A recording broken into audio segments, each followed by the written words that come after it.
Chapter 177. Mother, I don't know what you're talking about. Duchess Ding lowered her gaze. Old Madam Sun was not angry that her words did not work. Since she had come today, she was sure that she would not return empty-handed. The relationship between her and her daughter-in-law was a real mother-in-law and daughter-in-law. They had never crossed the line for decades. They were as close as mother and daughter. They had never even pretended to be close. Old Madam Sun seemed to be interested at this moment. Do you think that it was third Miss Luo who drove a wedge between you and your son? Is she the one who caused you to become like this today? Then what about your daughter? Not only did she not stand on your side, but she also became close to your enemy. She is an ingrate. In that case, why do you care about her? The moment you learned that she was pregnant, you were not happy because you were about to have a grandson. Instead, you felt that it was better not to have any vile spawn with the bloodline of the Luo family. Duchess Ding remained silent at the beginning, but later she shook her head and denied it. Old Madam Sun sighed helplessly. You really think so, and you are so deeply involved that you can't extricate yourself. I've seen people who are stubborn, but I've never seen someone like you who refuses to turn back. You worked so hard to raise Brother Lin and put all your hopes on him. He suddenly cared about another woman more than you. You felt sad and couldn't accept it. This is actually quite normal. Many mothers have such a mentality, but you can't wait to tie him to your belt.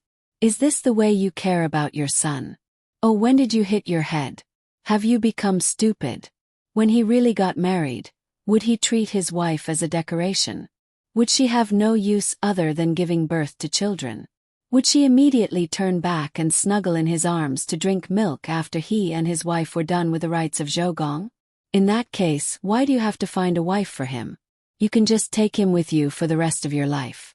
When you die, take him with you. You can even ask to be buried in the same coffin.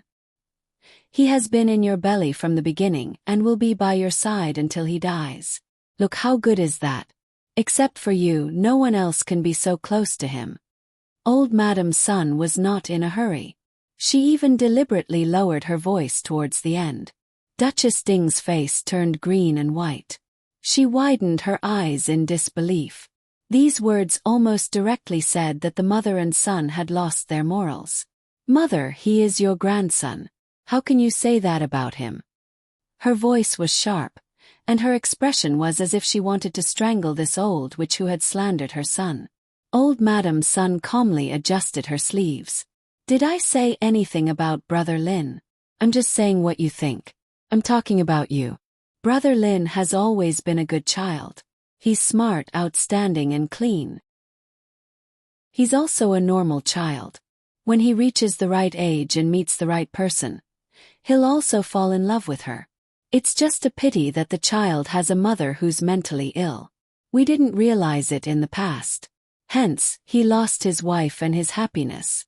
Now, he only wants to escape from the home that made him feel warm.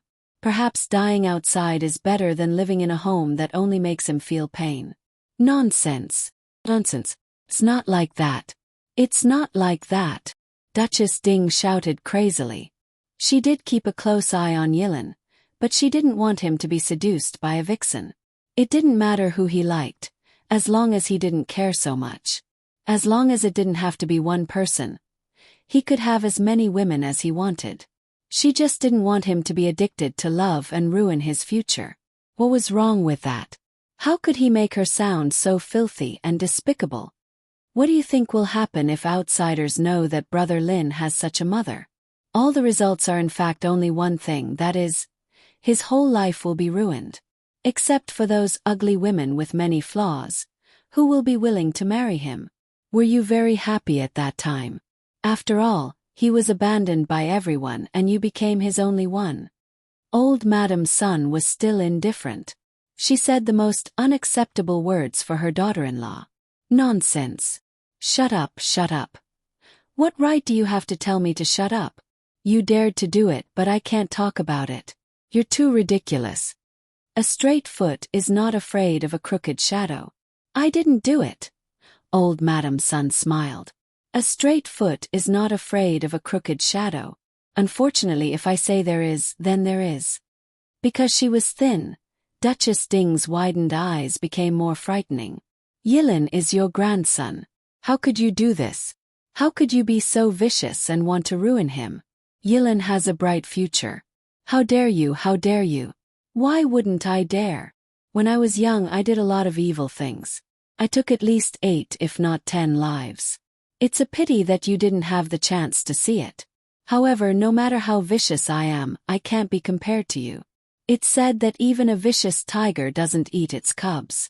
You even hurt your own flesh again and again. You're worse than a beast, aren't you? Just because of resentment against an outsider, you can vent your anger on your own daughter and even harm your own grandson. Now I'm actually wondering whether you really care about Yilin or are you using him as a pretext to make a fuss. Otherwise, since it's all in the past, you should mend your relationship with your son. But look, what are you doing all day? His relationship with Ijia has always been close. If he were to find out that you, his mother, almost harmed his sister and his nephew, would he break off all ties with you? Ijia probably doesn't have any feelings for you now, but it probably doesn't matter to you. Everything you've done for her was based on her value and to pave the way for your son. So, if she's gone, she's probably gone as well. Before Ijia got married, I felt that the little talent for mother-daughter relationship existed in you. You should have really planned for her. But it turns out that I still underestimated how fickle you are. Sometimes I really don't know what people like you are thinking. Is your brain different from that of ordinary people? Take mending the relationship as an example. It's said that you should do something pleasing. What you did was as if others didn't hate you enough and you didn't push your own people far enough. Could it be that this is your way of redeeming yourself? You're really maverick. Or can I put it another way, you're so stupid that no one can compare. Duchess Ding stared at old Madame Sunday. She had been married for decades, but this mother-in-law had never said so much to her. But every word was like a gem, piercing her heart and lungs. Suddenly, she pounced forward and reached out to strangle her. Madame Sun-La got up and stepped back unhurriedly. Duchess Ding fell to the ground at once and struggled awkwardly. The people outside heard the noise and communicated in their hearts. Finally, they couldn't help but come in. When they saw the scene, they were stunned for a moment and didn't know what to do. Old Madame Sun turned around and said, "Come in and help your madam up." Hearing this, they didn't dare to be negligent and quickly came in. However, they subconsciously avoided old Madame Sun carefully. They only felt that this old madam was really too terrifying. The madam who had exhausted all of them was like a clown baring her fangs and brandishing her claws in front of the old madam, but the old madam didn't even frown. After they settled her down, old Madame Sun immediately told them to get out. Duchess Ding wanted to reach out and hold them, but the one who was within reach was directly pushed away. After being stunned for a moment, she began to make a scene again. Old Madame Sun poured a cup of warm tea from the table and only took a sip. Then she walked to the side of the couch and poured it all over her head. "I've only done this kind of thing a few years after I got married. I haven't done it for decades. Now that I'm rewarding you, you should feel honored." The tea dripped down. Not only did it wet her hair, but it also smeared her face with water. She couldn't even open her eyes. Old Madame Sun put the cup back and turned back. "Have you calmed down?"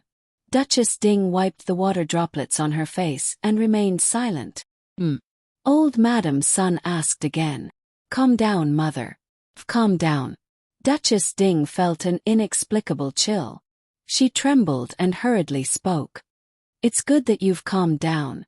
I tried to talk to you nicely, but you didn't listen and forced me to use tricks. Perhaps I was too kind to you in the past and didn't teach you well. That's why you've become like this today." What she said before was called talking nicely. Then what are you like when you don't talk nicely? The corners of Duchess Ding's mouth twitched. After marrying into Duke Ding's mansion for decades, today was the first time she saw this side of her mother-in-law.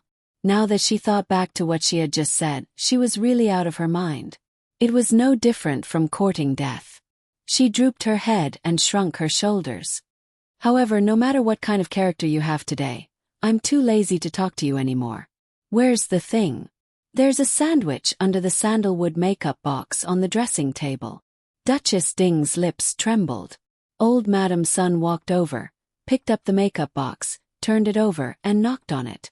There was no hollow sound, but it was different from other places. She moved it to the candlelight and looked at it carefully. Then she found a way to open it. It turned out that it was tightly stuffed with cork. No matter how it was shaken, it wouldn't make a sound. Old Madam Sun took out the brocade bag, just rubbed it through the cloth with her hand, and then put it in her sleeve. The makeup box was restored, and then she left without saying a word. During the whole process, Duchess Ding just stared blankly. However, she could only stare and couldn't say a word. She had a hunch that if she really dared to refuse, she would really be kicked out of the house. Yilin would really be dragged into hell by her. Her maiden family would also be ashamed of her. Everything would fall apart. It turned out that her mother-in-law, who she thought was kind, could even abandon the reputation of Duke Ding's mansion and her favorite grandson when she became ruthless. As for whether her mother-in-law would give the thing to Yi Jia or not, she was not qualified to ask. She was not qualified to ask either her mother-in-law or Yi Jia. Old Madam Sun, who was about to reach the door, suddenly turned back. She stood 3 steps away from Duchess Ding and looked down at her condescendingly. Her face was no longer kind but really cold. In the mud pile of Duke Ding's mansion, you can sit steadily for decades. It shows that you're not stupid. It only shows that Yilin and Yi Jia are actually the same. When they don't touch you, they can dote on you and they can care about you very much. When they go against your will, they can also give them up. Don't use, for his own good, as an excuse. Don't flaunt yourself as a great and selfless person. You should know that your nature is exactly the opposite. However, no matter how much I say, it's all nonsense. Yilin has probably told you a lot. At that time you may reflect on it. Later you will only remember that you were disobedient and unreasonable to the extreme. If it's useless to talk, then do it. If you behave, I'll let you live out your life in Duke Ding's mansion. If you don't, I'll let you die in a mass grave and feed you to wild dogs. It's not a big deal to find a corpse to be buried in the ancestral grave of the Sun family instead of you. This is your last chance. Think carefully. Otherwise, even if I die first, I'll kill you before I die. Don't think about it. Pretend to be obedient now and stir up trouble after I die. You can rest assured that no matter what happens, I'll make arrangements for you, properly.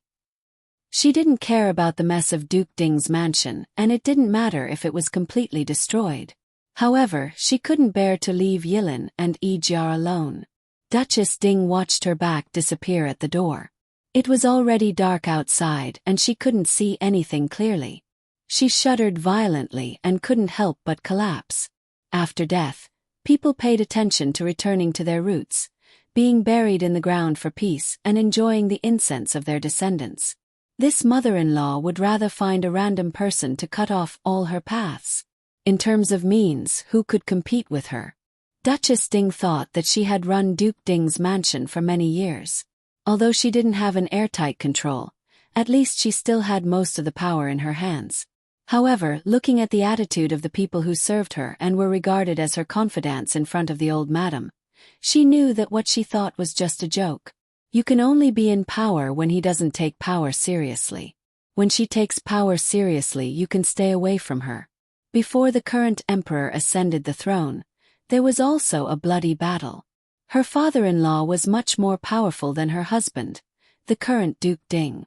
In the end, Duke Ding's mansion was still controlled by her mother-in-law. Did she think that she was really kind just because she had seen her kind face for too long? Did she think that she wasn't good at scheming just because she didn't make trouble for her? Her body went limp and she stared blankly at the void. Was she really that kind of person? But it turns out that you care about yourself the most. You don't allow others to ignore you, you don't allow others to disobey you. Once you cross your bottom line, you'll go crazy and lose your rationality. You don't care about the consequences and only think about yourself. Sun Yilin's words echoed in her ears again and again.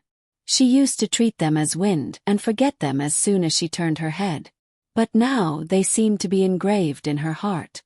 She tried hard to deny it and told herself that she really only cared about Sun Yilin.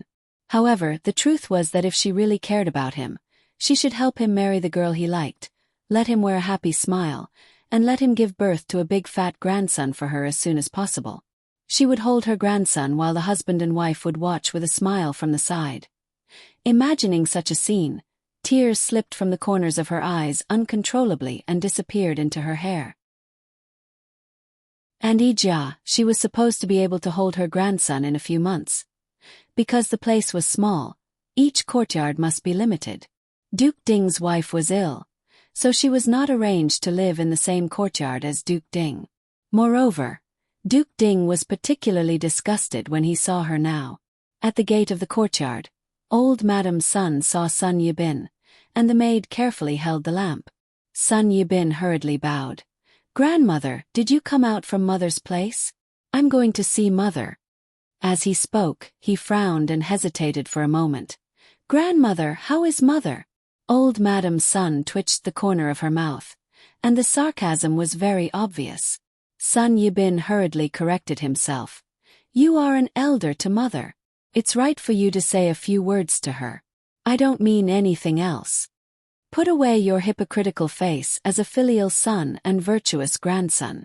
Do you think I don't know that you hate your mother for favoring your younger brother? When they were not on good terms, you fanned the flames and made your mother's illness worse. Then you turned your head and gloated while blaming your younger brother, saying that he was unfilial. In your eyes, I'm also an old woman who flaunts her seniority." She glanced at the scar on his forehead. "At that time my face was smeared with blood. How could you be so magnanimous to not care about it? You've long wanted to cut me into pieces, haven't you? Get lost as far as you can. Don't be an eyesore in front of this old woman." Sun Yibin's face was also green and white. It was very interesting, but at the same time he was a little confused. Grandmother's temperament was actually relatively cold. It was really the first time she spoke so rudely, and her attitude could even be said to be fiery. Was this really the grandmother he knew? It was as if she was a completely different person. "Grandmother, I was wrong at that time. Did I ask you to speak?"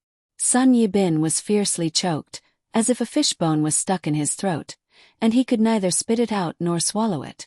In fact, those who knew old Madam Sun when she was young would know that she was really not a good-tempered person. She was just good at cultivating her qi, and there were few things that could make her emotional. She knew what the outcome of Duke Ding's mansion would be, so she was too lazy to care. When she was really unhappy, she could beat you to death with a stick. It should be known that when Lu Chengdi was young, he was pressed to the ground and beaten by her. Old Madam Sun didn't look at him again. "Since you're sick, you should rest well and lock the door of the courtyard." He completely banned Duchess Ding's feet, and also isolated the disgusting flies outside. Then, Sun Yibin looked at the closed courtyard door. It was normal to lock it at night, but could the door still be open during the day? Then he looked at old Madam Sun's back as she walked away. It was a little blurry with only a lamp, but her straight back was firmly moving forward step by step. Was his grandmother going to take power again? Because after Duchess Ding's wife fell ill, the power in Ding General Manor had been dispersed. Everyone, including his wife, had tasted the bad sweetness. If his wife benefited, he would naturally benefit. Logically speaking, he was the eldest son of the first wife. Since his mother was ill, the power should be handed over to his wife. In fact, it was already sullen enough that his power had been divided.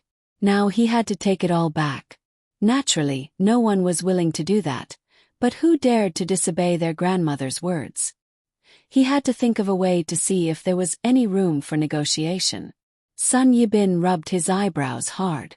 There were so many things happening outside, and there was no peace at home. She was really an old woman. He turned around decisively and left. His mother.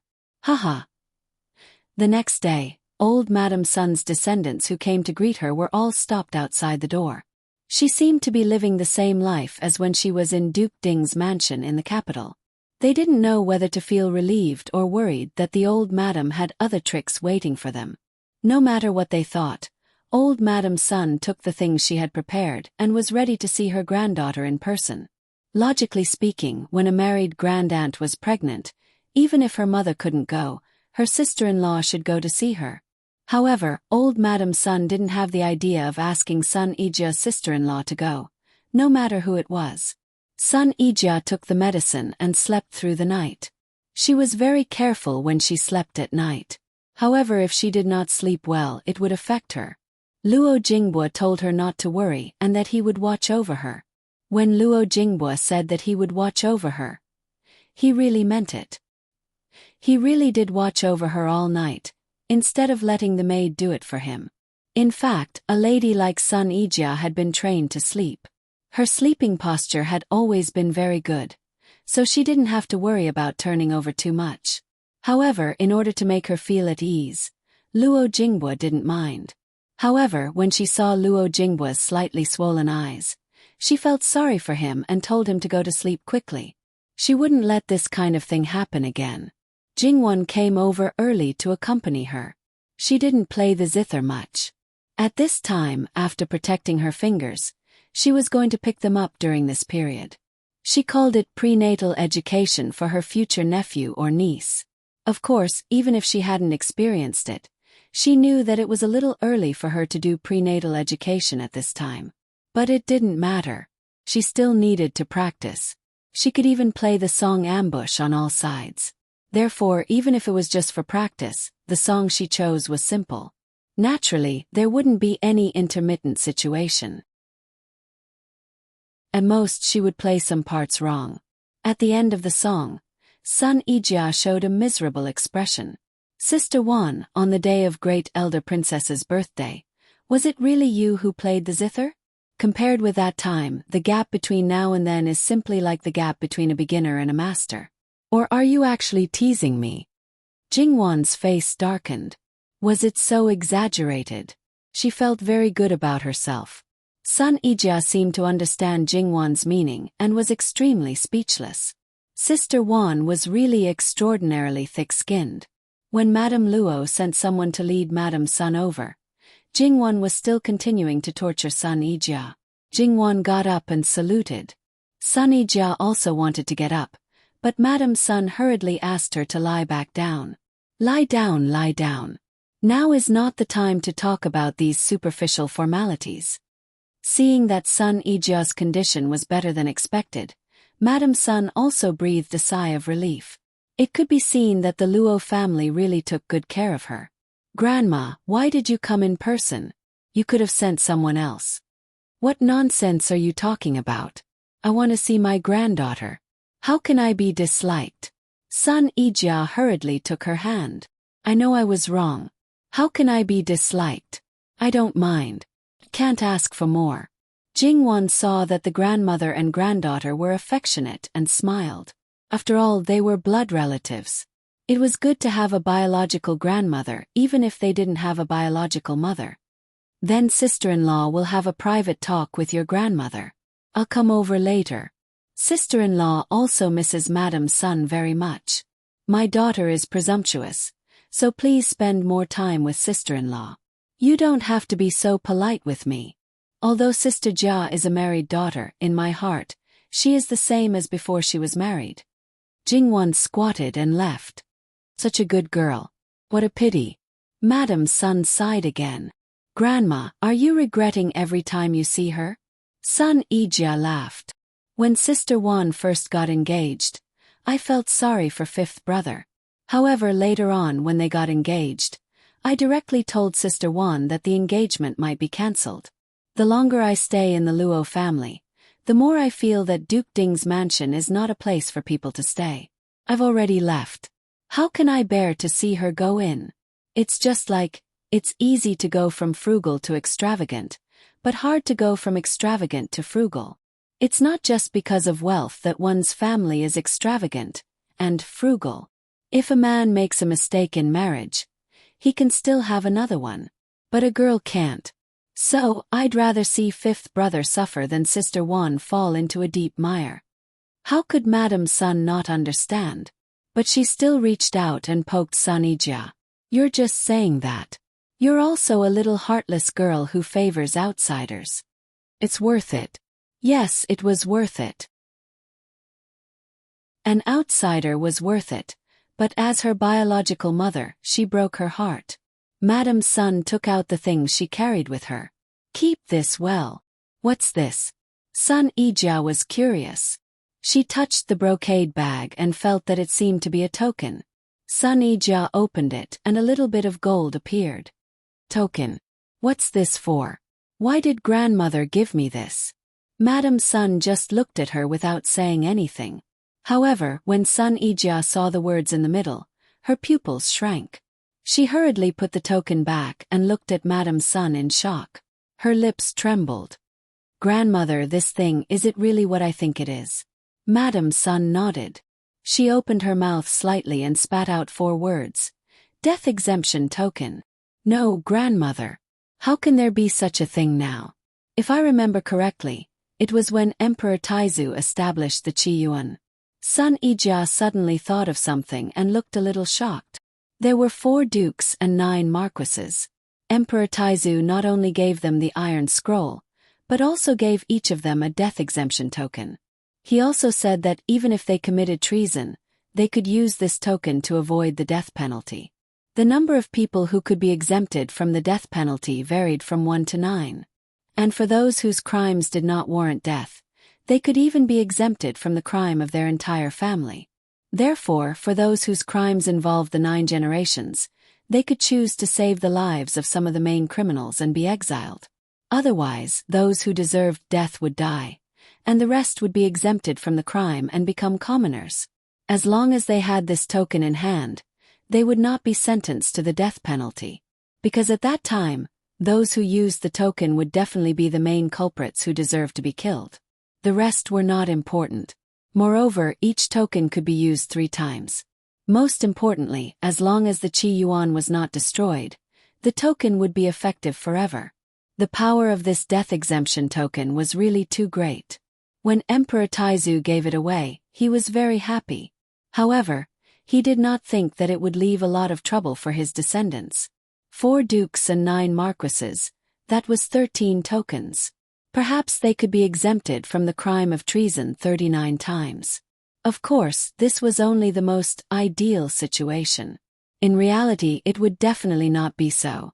To a certain extent, the death exemption token had actually become a talisman that hastened one's death. In order to eliminate the effect of the death exemption token, as a later emperor, he used a lot of sinister means. For example, he made some important and outstanding descendants of certain families commit the crime of treason. This was actually a relatively gentle means. After all, there were some people who would rather give up an outstanding descendant. The death of the 4 dukes and 9 marquises was a big reason why the death of the 4 dukes and 9 marquises was so fast.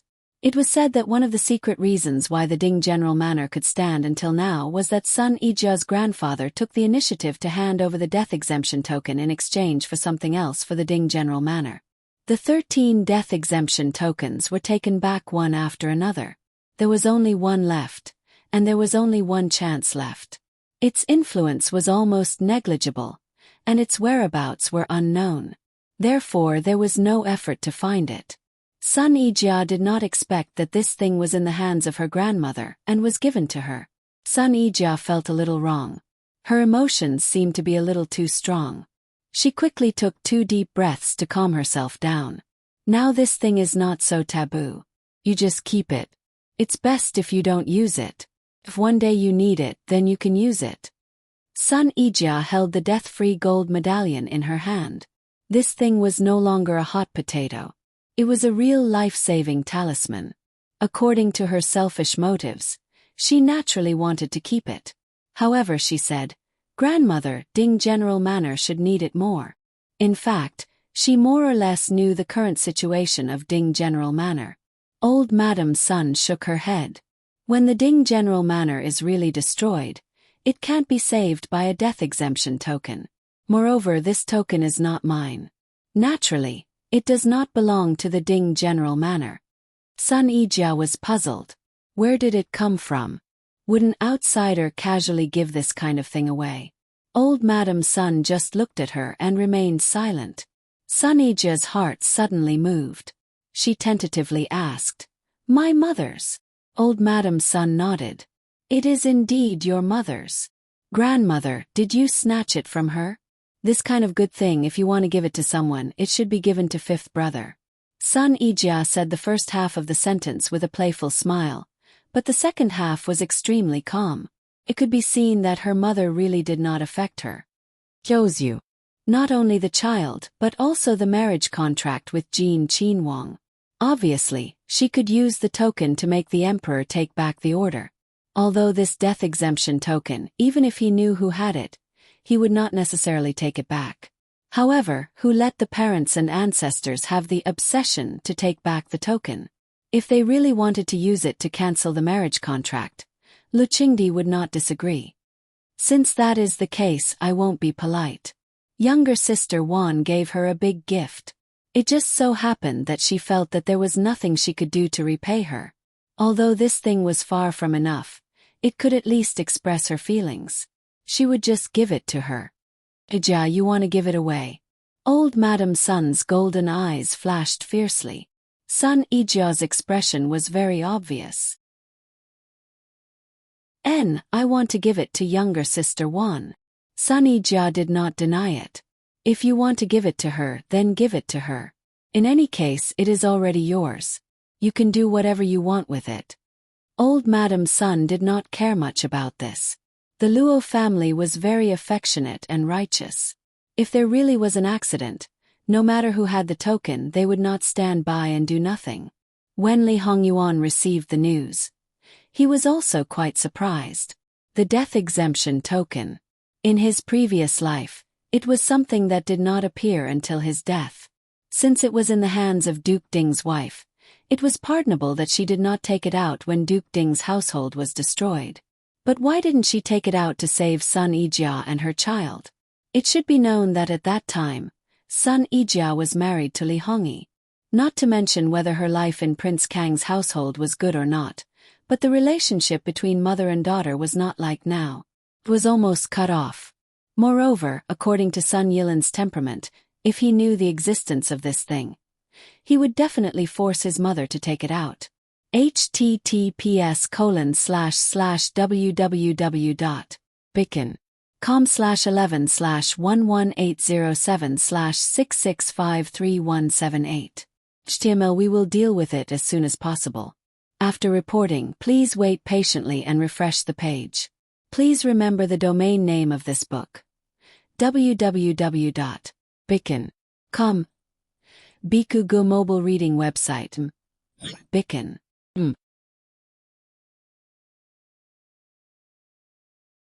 Chapter 178. Then, in his previous life, where did the gold medallion go? Obviously, to Li Hongyuan, it could only be a mystery. However, the emperor was Li Hongyuan. Even if that thing appeared, it would not be of any use. Those who should be killed he would definitely kill. As for the rest, it was completely up to his own wishes. If he wanted to keep it, he would keep it. If he did not want to keep it, it would be useless for anyone to plead for mercy, let alone an inanimate object. Not to mention that he was disrespectful to his ancestors, using a person who had been dead for God knows how many years to pressure him.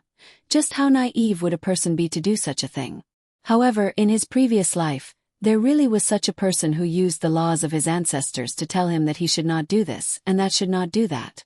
Then what did he do? He did not do anything to the person who advised him. It seemed that if he was not allowed to do something, he would specifically do it, until no one dared to say anything rashly. Li Hongyuan. He was a tyrant who did not respect the laws of his ancestors. However, if this gold medallion was in the hands of Wan Wan, it would probably be a different story. If she used it well, it would become another trump card. In the current situation, a gold medallion that was not wanted by those in power by any means, even if there was only one chance left, was definitely a delicious cake that people would scramble for like a flock of ducks. With him behind her back, no one could forcefully take it away. If one wanted the gold medallion, How could they not pay the price of blood? However, it was far from a good time to let people know who had the gold medallion. Of course, at the same time, Li Hongyuan would not give Jingwan and even the Luo family a chance to use it. If he could not even do this, then he could also go and directly kill the emperor, kill his father, and overthrow the imperial power. Then, it would be satisfying to do so. Even though they were in the summer palace for the summer, and there were enough people in the imperial court to handle most of the government affairs, there were still many things that Lu Qingdi needed to deal with. Every day, there were people who rushed to deliver some copied memorials. Although it was less than half of the memorials in the capital, half of them were basically official memorials. There were very few memorials such as paying respects to the emperor. Could not be helped.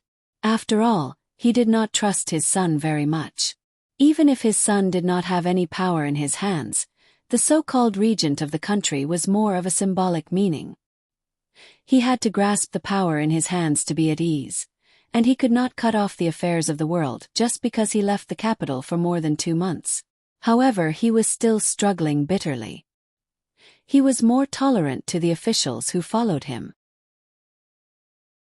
Under the circumstances that there was no important matter, they only needed to go to the roll call next afternoon or show their faces in front of Lu Qingdi. Therefore, during this period, most of the officials were very idle. Of course, because the summer palace was close, they had to be on call in case of an emergency.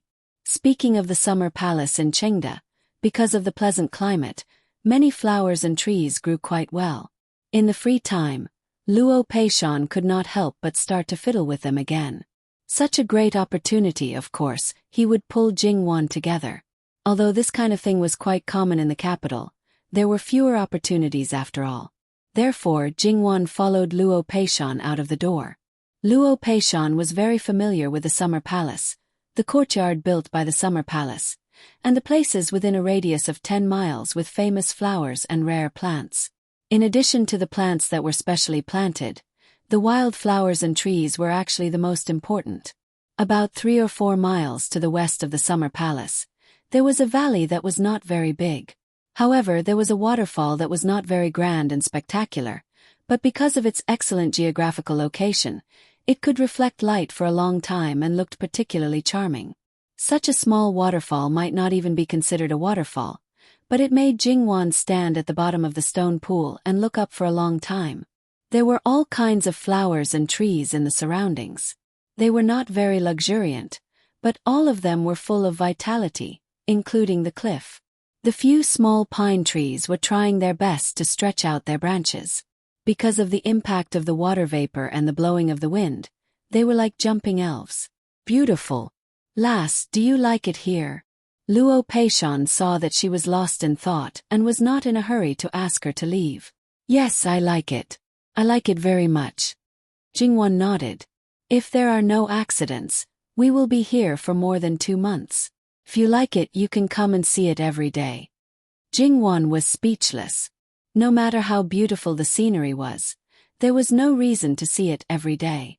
Luo Peishan did not seem to see her expression. He stroked his beard and said with deep feelings, "When it comes to beautiful scenery, one's state of mind will definitely be different. Different people accompany you, so your perception will definitely be different. Lass, you can have different people accompany you every few days. I believe that even if you see the same scenery every day, it will still be beautiful in a different way. It will definitely not be boring." Jingwan was speechless again. Grandfather, you were a master of literature, but you changed to a master of philosophy in a second. There was really no need for that.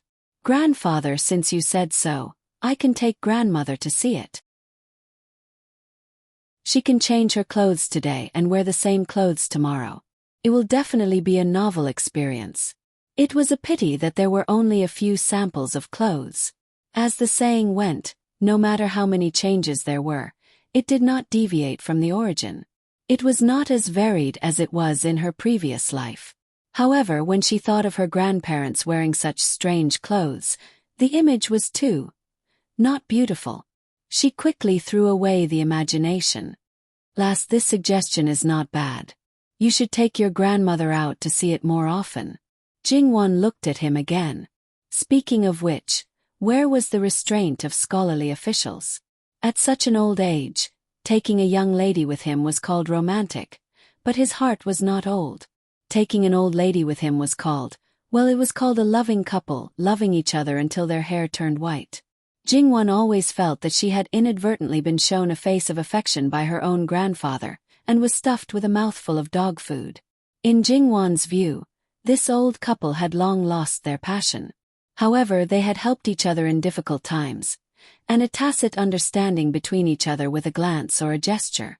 Perhaps it would not make people blush and their hearts beat faster, but it would definitely make people feel sweet in their hearts. Between her grandfather and grandmother, when they were young, there were also times when there was a gap between them. However, when they were old, they were able to get to where they were today. They were not strangers like many people. The old master would walk around the backyard as if he was just going through the motions, then turn around and hug the young lady to prove that he was still strong despite his age. As for his wife, she ate vegetarian and prayed to Buddha. Her heart was as still as water, and her 6 senses were pure. It was very rare.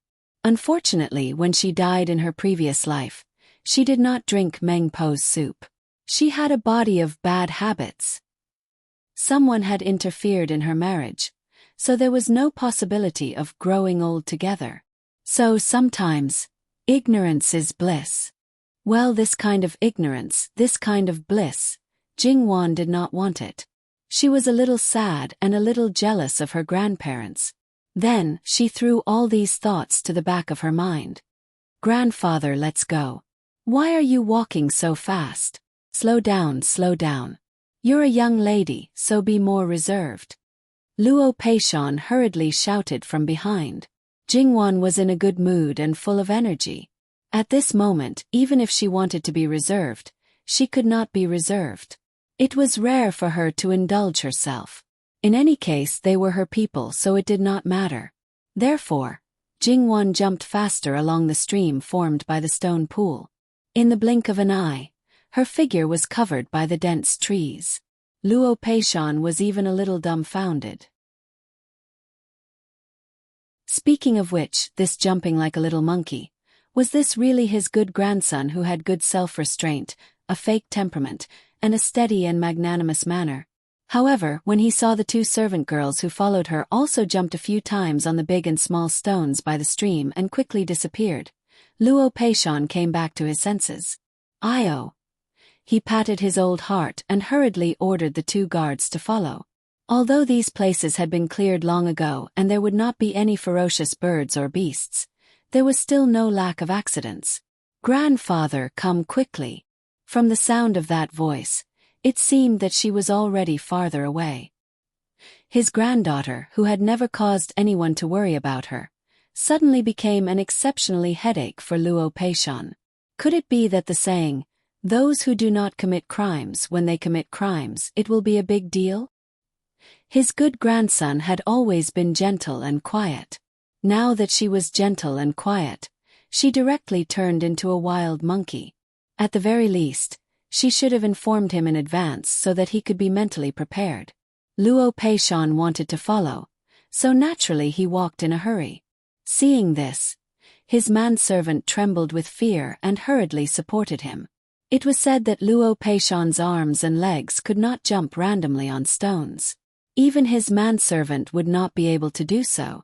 Trembling slightly, Luo Peishan made a detour from the side, and along the way, he had to push aside the branches that blocked the way. When Luo Peishan appeared in Jingwon's line of sight, his hair was somewhat disheveled and he looked quite embarrassed. This was also the first time that Jingwon had seen Luo Peishan like this. Therefore, she looked at Luo Peishan without any trace of politeness and smiled. Luo Peishan hurriedly tidied up his appearance and said angrily, "Bad girl, who did this to you?" Jingwon washed the fruit in her hands again and jumped along a few stones. Seeing this, Luo Peishan's old heart pounded fiercely again. He kept urging her to slow down. Jingwon handed over a green-skinned fruit in her hand. "Grandfather, don't worry, I know what I'm doing." As she spoke, she took a bite of another fruit. "It tastes good, grandfather, quickly try it." Then she took 2 more bites. Luo Peishan frowned disapprovingly. How can you eat fruits in the wild? It's okay, I snatched this food from the monkeys' mouths. I saw that they like to eat it, so it's definitely fine for a person to eat it. Jingwan smiled a little slyly. Nonsense, you're a well-bred young lady. How can you snatch food from animals? This is simply… Ugh. Jingwan stuffed the fruit into his mouth. The fruit wasn't big to begin with, and with this, half of it went into his mouth. Long-winded. She giggled. With his mouth stuffed open, he looked a little stupid. Luo Peishan quickly took it off. You're getting more and more outrageous, girl. Jingwan ignored him and turned to walk away. As she walked, she turned back to tease him. I heard from grandmother that grandfather, when you were young, you did a lot of immoral things. You can't be like grandfather, who only allows the state officials to set fires, but not the common people to light lamps. Luo Peishan's old face turned red. Speaking of the immoral things he did, they were all before he married his wife. How did his first wife know about it? And now his granddaughter even knew about it. However, his teeth had just bitten through the skin of the fruit, and it seemed to taste good, so he took a bite. Digression. https www.bicken.com/11/11807/6653179. HTML chapter error. Click here to report, no registration required. We will deal with it as soon as possible. After reporting, please wait patiently and refresh the page. Please remember the domain name of this book. www.bicken.com mobile edition website. Bicken.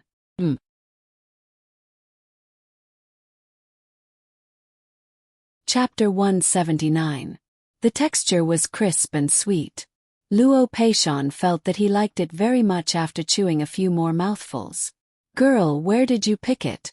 Do you have more? It was human nature to eat more if you liked it. Didn't I tell you to grab it from the monkey's mouth? At this age, it was rare to have good teeth. The main reason was that grandfather and grandmother were good. Seeing them eat well, the younger generation would be happy. What about the 3-year-old child of a grandfather? Looks fresh. The skin is not broken at all. There is no mark of being wiped. Such a capable monkey is so stupid. How could a girl like you snatch it without any effort? Girl, don't belittle monkeys like this. Be careful that monkeys will come to you in groups. Luo Peishan laughed. The little girl was too tender to tease him. Where are your 2 maids? There were maids guarding the courtyard. There was no reason for her to do it herself. Master, the servants are here. Bai Xiao and Sister Hei came around from behind the bushes. Sister Hei was holding 2 branches with a fruit in her hand, and Bai Xiao was holding a bag with a large leaf in her hand. It could be seen that the sisters had a rich harvest in this short period of time.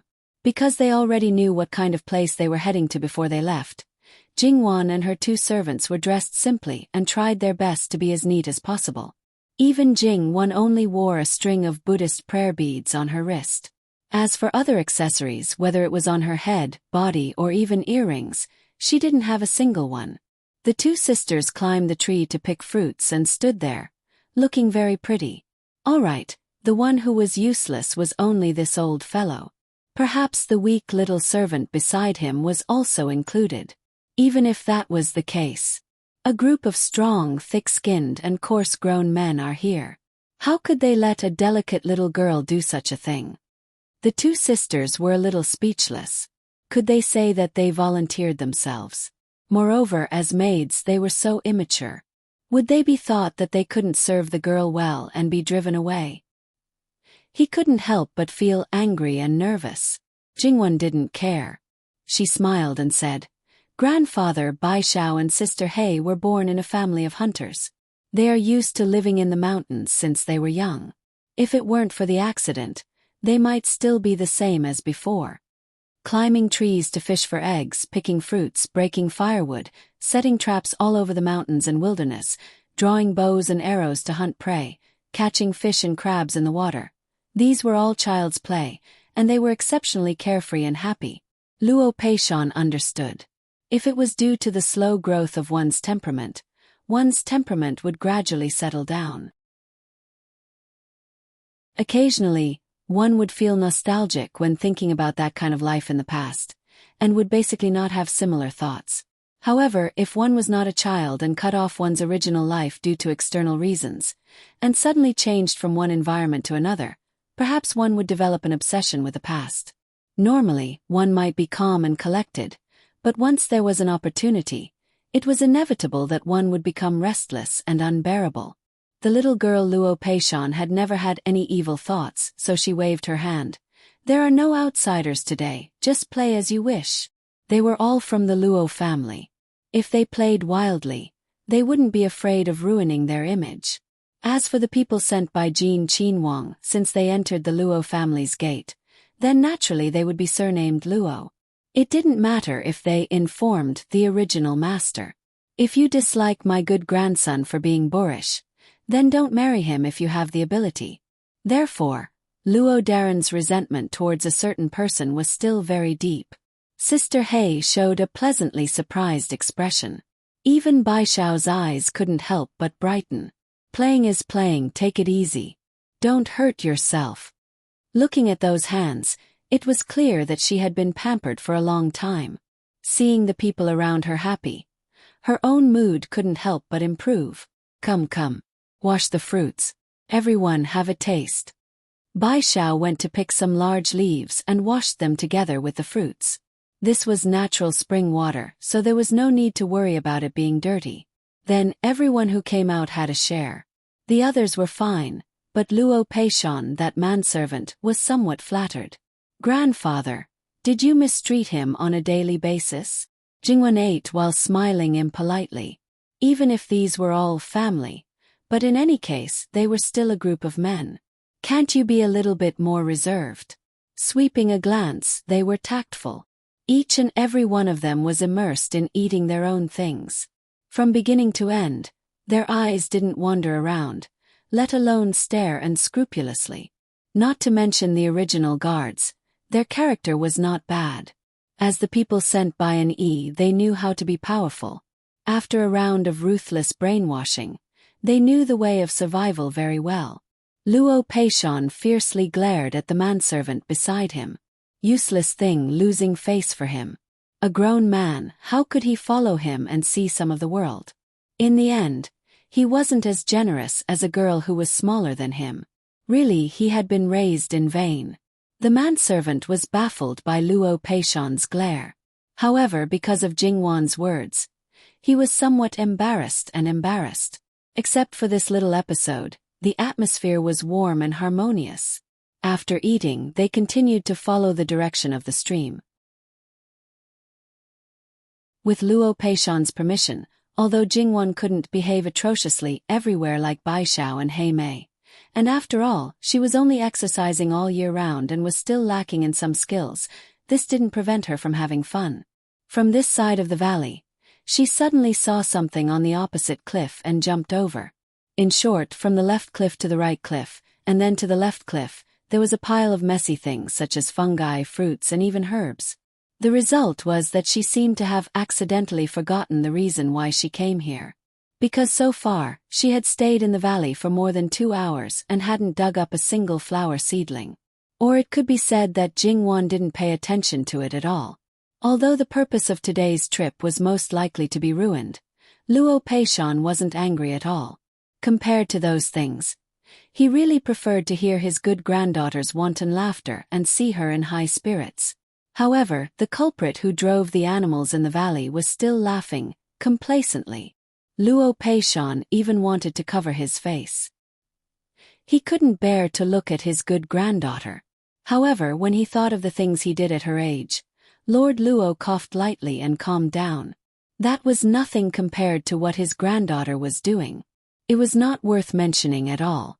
Also, because Jingwan and the others explored a wider range, they found some things that others hadn't discovered before. In fact, there were quite a lot of people in this place, including Emperor Lucheng. At the bottom of the valley, on one side of the cliff, there was a paved bluestone road. It was rare to see a situation where only a family came out. Perhaps some ministers or girls came out together. Because of their status, they naturally wouldn't do anything out of line. However, there were quite a lot of people walking along the Bluestone Road. It seemed lively, but in fact, the atmosphere was similar to a group of people strolling in a garden. It was very boring. Probably because he had long been tired of this way. Luo Peishan basically walked along the stream. Large and small stones were scattered and intertwined with each other. This road was definitely not easy to walk on. However, even if he walked at a snail's speed, Luo Peishan was still in high spirits. Jingwan and the others kept crossing, so he didn't worry at all that he couldn't keep up with them. At some point, Jingwan suddenly stopped. Bai Xiao, Sister He, listen. Is there a cat's meow? A cat's meow. The two sisters stopped and listened carefully. Both of them were martial artists and had once traversed the wilderness, so they were very sensitive to the movements of the wind and grass in the wilderness. They didn't notice it earlier. After all, even if they were just playing around, they didn't forget their job. Most of their attention was on Jingwan, so when they paid attention, they immediately found their target. It was under two intertwined stones. The sound was weak, and there were bloodstains outside. It was probably injured. Sister He stretched out her head to take a look. Miss, it's a mountain fox. Its leg is injured. Mountain fox. Wasn't that a leopard cat? Quickly take it out. The two sisters had seen mountain civet before. Although it was similar in size to a house cat, it was only similar. It was extremely ferocious and wild. Even if it was just a cub, its claws were very sharp. Ordinary ropes couldn't tie it at all. Could bite off the ropes in minutes. As far as Jingwan knew, leopard cats could even bite off iron chains. Therefore, she told Sister He to be careful and not hurt herself. Sister He was obviously good at dealing with mountain foxes. She easily caught the little thing. Is it still a cub? It looked so small that Sister He could easily hold it with two hands. It was mainly silver gray. Its chest, abdomen, and the inside of the limbs were white. The spots were black. It looked furry and cute. However, although it was cute, it was very restless. Its claws were waving, and it wanted to turn its head to bite. Unfortunately, it was useless. Its eyes were also exceptionally alert. It's indeed a cub. It's at most 2 months old. However, if it continues to struggle, the wound on its leg will burst open. Bai Xiao said, What should we do? Is there no way to quiet it down? Unexpectedly encountering such a little thing and seeing it suffer, she couldn't bear it. Moreover, Jingwan actually had a slight fur fetish. Miss, Sister Blackie and I have killed a lot of prey in the past, including mountain raccoons. Our father said that these little things are very intelligent. Those who have been hunters usually can't keep them alive. They even reject us when we get close. Jingwan understood. Although she didn't know the origin of this saying, Jingwan still tried to reach out and touch it. It was very amazing that it really settled down a lot. Moreover, its claws tried to reach out to Jingwan. Its small eyes also stared straight at her. Jingwan felt her little heart tremble slightly. She reached out to hold it. Sister He didn't refuse, but still controlled its claws to prevent it from suddenly hurting Jingwan. Jingwan was careful not to touch its injured leg. She held it with one hand and pinched its ear with the other. Then she moved her hand along its head and gently stroked its body. She even comforted it softly. It was really useful. Bai Xiao, go get some medicine and bandage its leg. Because they were out in the wild, the corresponding things were naturally well prepared. Jingwan kept comforting it. Perhaps it felt her kindness. The vigilance in its eyes faded little by little, and even its sharp claws were retracted. Jingwan was very surprised and asked Sister He to let go. Then, except for the injured leg, the other 3 legs were retracted into Jingwan's arms. It looked quiet and harmless. This mountain fox likes you very much. Jingwan smiled and her eyes curved. It was obvious that the little thing's dependence made Jingwan very happy. So happy. The sudden voice made Jingwan jump in surprise. But because of that familiar voice, Jingwan immediately turned her head. On the Bluestone Road less than 2 zhang away, there was a man dressed simply but still unbelievably handsome. His eyes were as bright as stars as he focused on Jingwan. "Wang Ye, why are you also here?" Li Hongyuan gently hooked his lips. "Because you are here." Even though she knew what kind of person he was, Jingwan's heartbeat still couldn't stop speeding up, and her face was somewhat hot. His sweet talk skills were really maxed out. When he opened his mouth, it was so unbearable. However, this bastard he shouldn't be so flirtatious. Would it kill him to speak properly? He wouldn't die if he spoke properly, because Jin Qinhuang was just telling the truth. He was sincere. Because Jingwan was here, he came.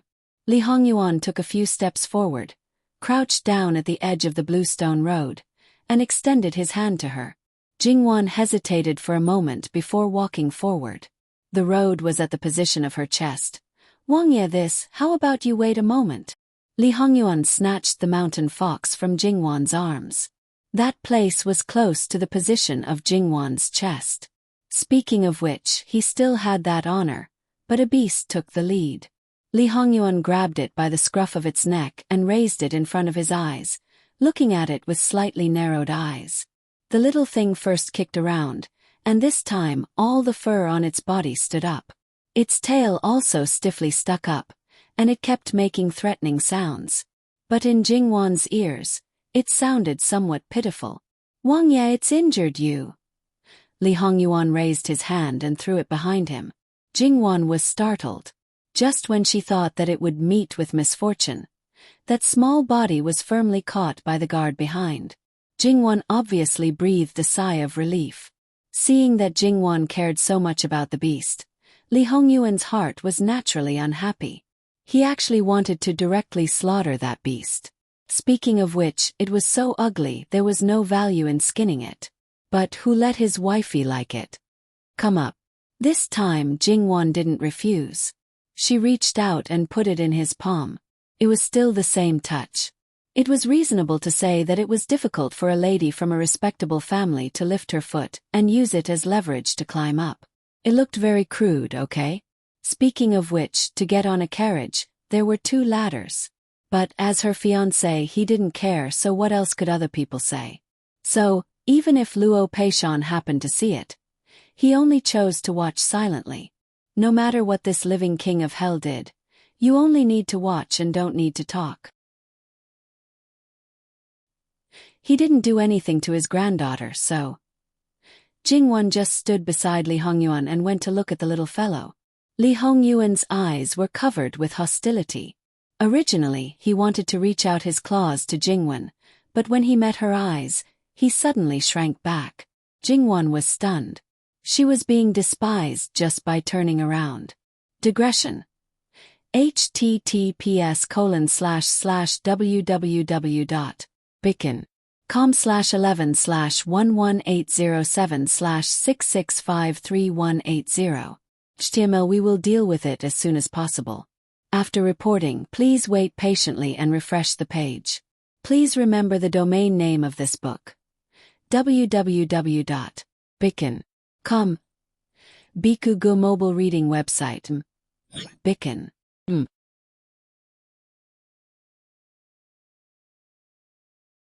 Chapter 180.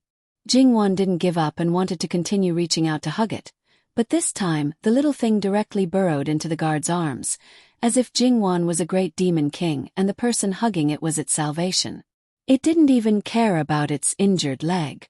Seeing that its injured leg had obviously burst open again, Jingwan hurriedly withdrew her hand and even took 2 steps back. Then, the little thing that was looking at her with its little eyes stopped struggling. Those pitiful little eyes in Jingwan's eyes seemed to be extremely happy. Jingwan was heartbroken. Was she so unwelcomed? However, it was clearly fine before, so it definitely wasn't her fault. Thus, those slightly accusing eyes fell on the guard. "It's all your fault." At this time, the gaze directed at the little thing fell on an E. An E complained incessantly in his heart and his body stiffened. "Miss Luo, great aunt, the culprit is behind you. Don't look at me. If you continue to look, Master will definitely chop me up. And Yi wished he could turn around and run away, but he didn't dare. He could only lower his eyebrows and restrain his eyes, standing motionlessly. Fortunately, Jingwon only looked for a while before withdrawing her gaze. She looked at the little thing with a bit of reluctance, but didn't persist. She turned back and let Baishao treat the little thing's wound. Li Hongyuan reached out and touched Jingwon's face. It's that little bastard who doesn't know what's good for him. Jingwon avoided his hand and secretly rolled her eyes at him. There were so many people.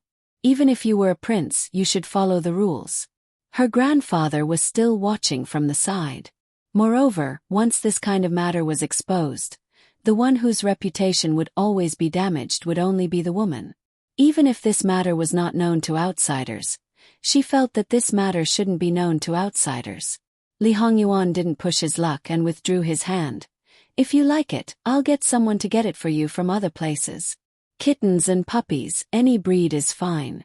If you want something else, it's also not a problem. I remember that there's a kind of sweet fox in the northern snowy mountains. Its whole body is snow white and has a strange fragrance. If you want to raise a fierce one, tiger or leopard. Your Highness.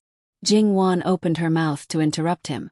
It's just fate that allowed me to meet this little fellow. Once it recovers, I will naturally release it back into the wild. I will only treat its wounds and will not bring it away. She was not a beast tamer. She could not afford to raise a tiger or a leopard. She was not a beast tamer. She could not afford to play with these big pets. Li Hongyuan understood what Jingwon meant. Even if she liked someone, she didn't want to forcefully change someone's fate, even if it was just an animal. This kind of heart was actually somewhat incompatible with the majority of the people at present. Not to mention the high officials and nobles. Even the common people knew that if you had power and influence, you were a cut above others. It was a matter of course that you could easily control someone's fate. In his previous life, Li Hongyuan also knew that she wouldn't easily kill people. It was just that at that time, he only felt that she was exceptionally compassionate. However, after suspecting Jingwon's origin, he became more and more curious about her initial life. However, this wasn't a matter of urgency. One day, he would let Jingwon take the initiative to tell him. As for those little animals, since Wan liked them, naturally, he would satisfy her. When the time came, he would send them to her hands. How could she be so heartless as to throw them away? However, before sending them to her, she must train them well and raise them in front of her. It didn't matter if they were teased by her, but if they dared to pounce on her, they would have to suffer a little. As a result, Jingwon ended up raising a bunch of pets in the future. As a result, the pets were only allowed to touch and hug them. She was the only one that was not allowed to hug them. Jingwon's mood was extremely depressed. It must be said that those little animals clearly liked her very much. When they saw her, they would rub against her feet. In the end, when she stretched out her hand, the speed at which they ran away was as if Jingwon wanted their lives. Of course, this was a story for the future. Let's not talk about it for now. As long as you're happy, said Li Hongyuan. Jingwon raised her head and looked at him quietly. He spoke so dotingly and was so thoughtful and considerate. Jingwon suddenly wanted to know where his bottom line was. Even if he treated her as a substitute, this word might not be right. He should just be transferring his affection. Under the circumstances of not giving her his true feelings, why not enjoy it? Because she always believed that feelings were mutual. Then, in addition to love, she could treat him as a close family. She could treat him as well as he treated her well. Because of the barrier between men and women, she couldn't do too much to him now. Otherwise it would attract gossip. However, it didn't prevent her from keeping it in her heart until after their wedding. Well, because she didn't give him her love, then she wouldn't have the desire to monopolize him.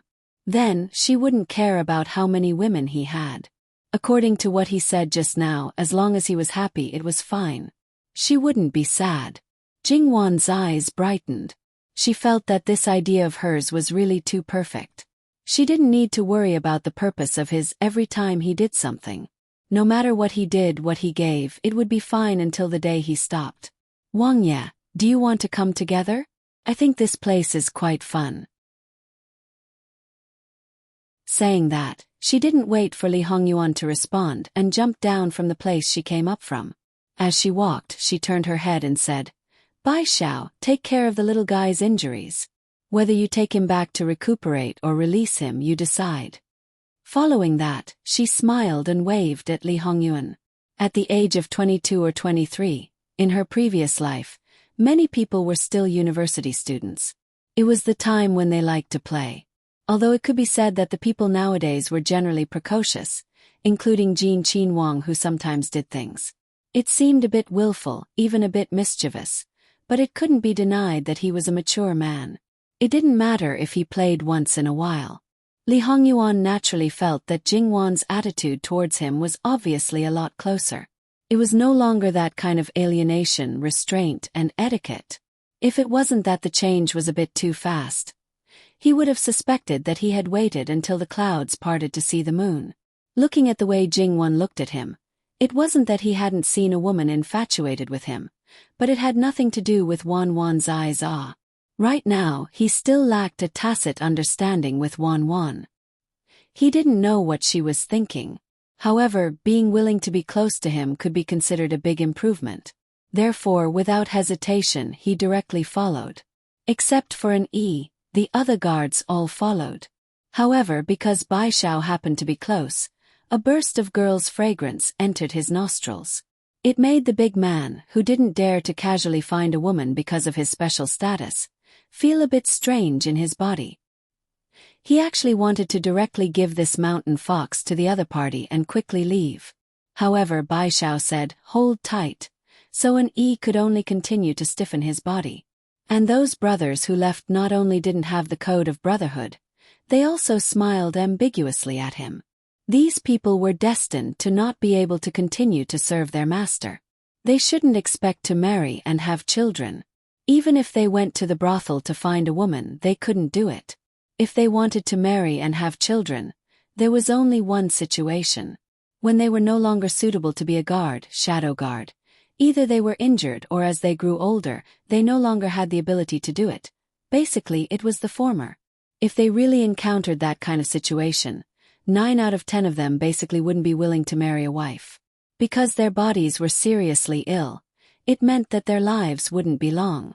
Thus, why would they want to harm a good girl? However, if the princess consort wanted to find a husband for her personal maidservant, how could the master not fulfill her wish if she fancied him? It wasn't that they used this kind of method to get rid of their current position. In fact, it was more because this group of old bachelors, who were like their master and hadn't had sex before, suddenly had the opportunity to come in contact with a beautiful girl. The person involved might be shy, but the other brothers couldn't help but feel wretched in their hearts. It must be said that everyone around Li Hongyuan was like this. Naturally, it wasn't. There were some special tasks that naturally required special methods. Thus, there were all kinds of special talents. For example, it wasn't normal for there to be experts in the brothel. Because An Yi's body was stiff, he strangled the little fellow. That cry was a bit miserable. Bai Xiao frowned and reached out to pat An Yi. "Why are you holding him so tightly? Loosen up a bit." Then, An Yi let go and was scratched by the little fellow. Not to mention that his clothes were directly torn. He also felt a stabbing pain. Clearly, his arm also suffered a calamity. Unsurprisingly, Bai Xiao raised her head and glanced at him. It was clearly a very dull glance, but An Yi always felt that her left eye had trash written on it and her right eye had thing written on it. He really felt that he had lost a lot of face.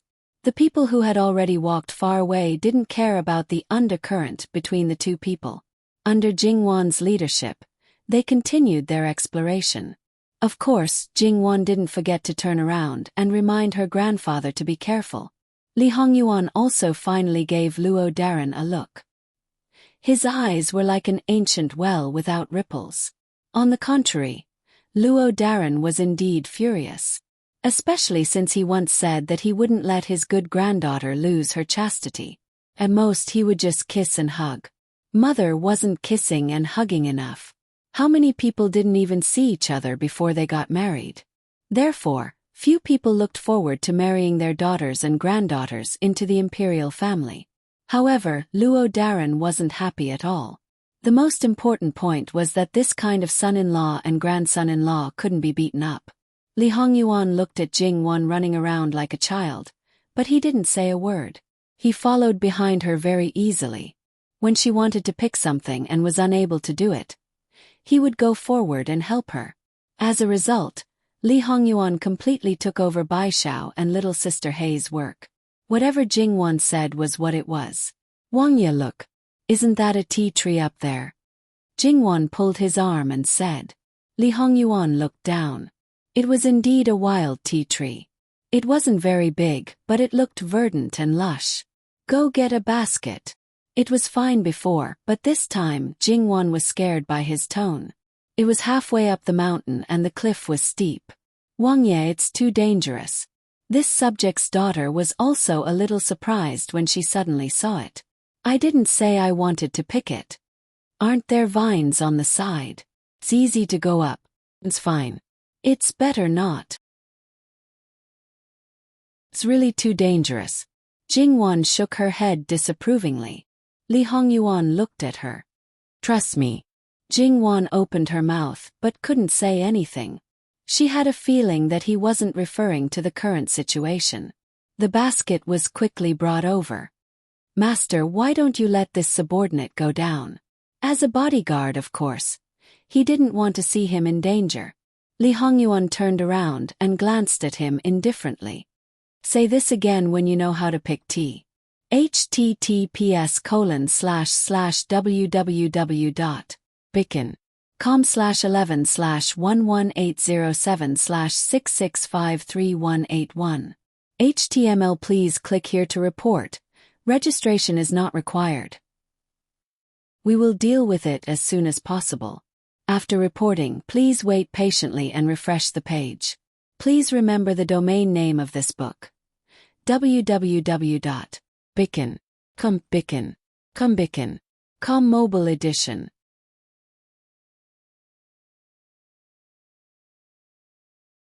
Chapter 181.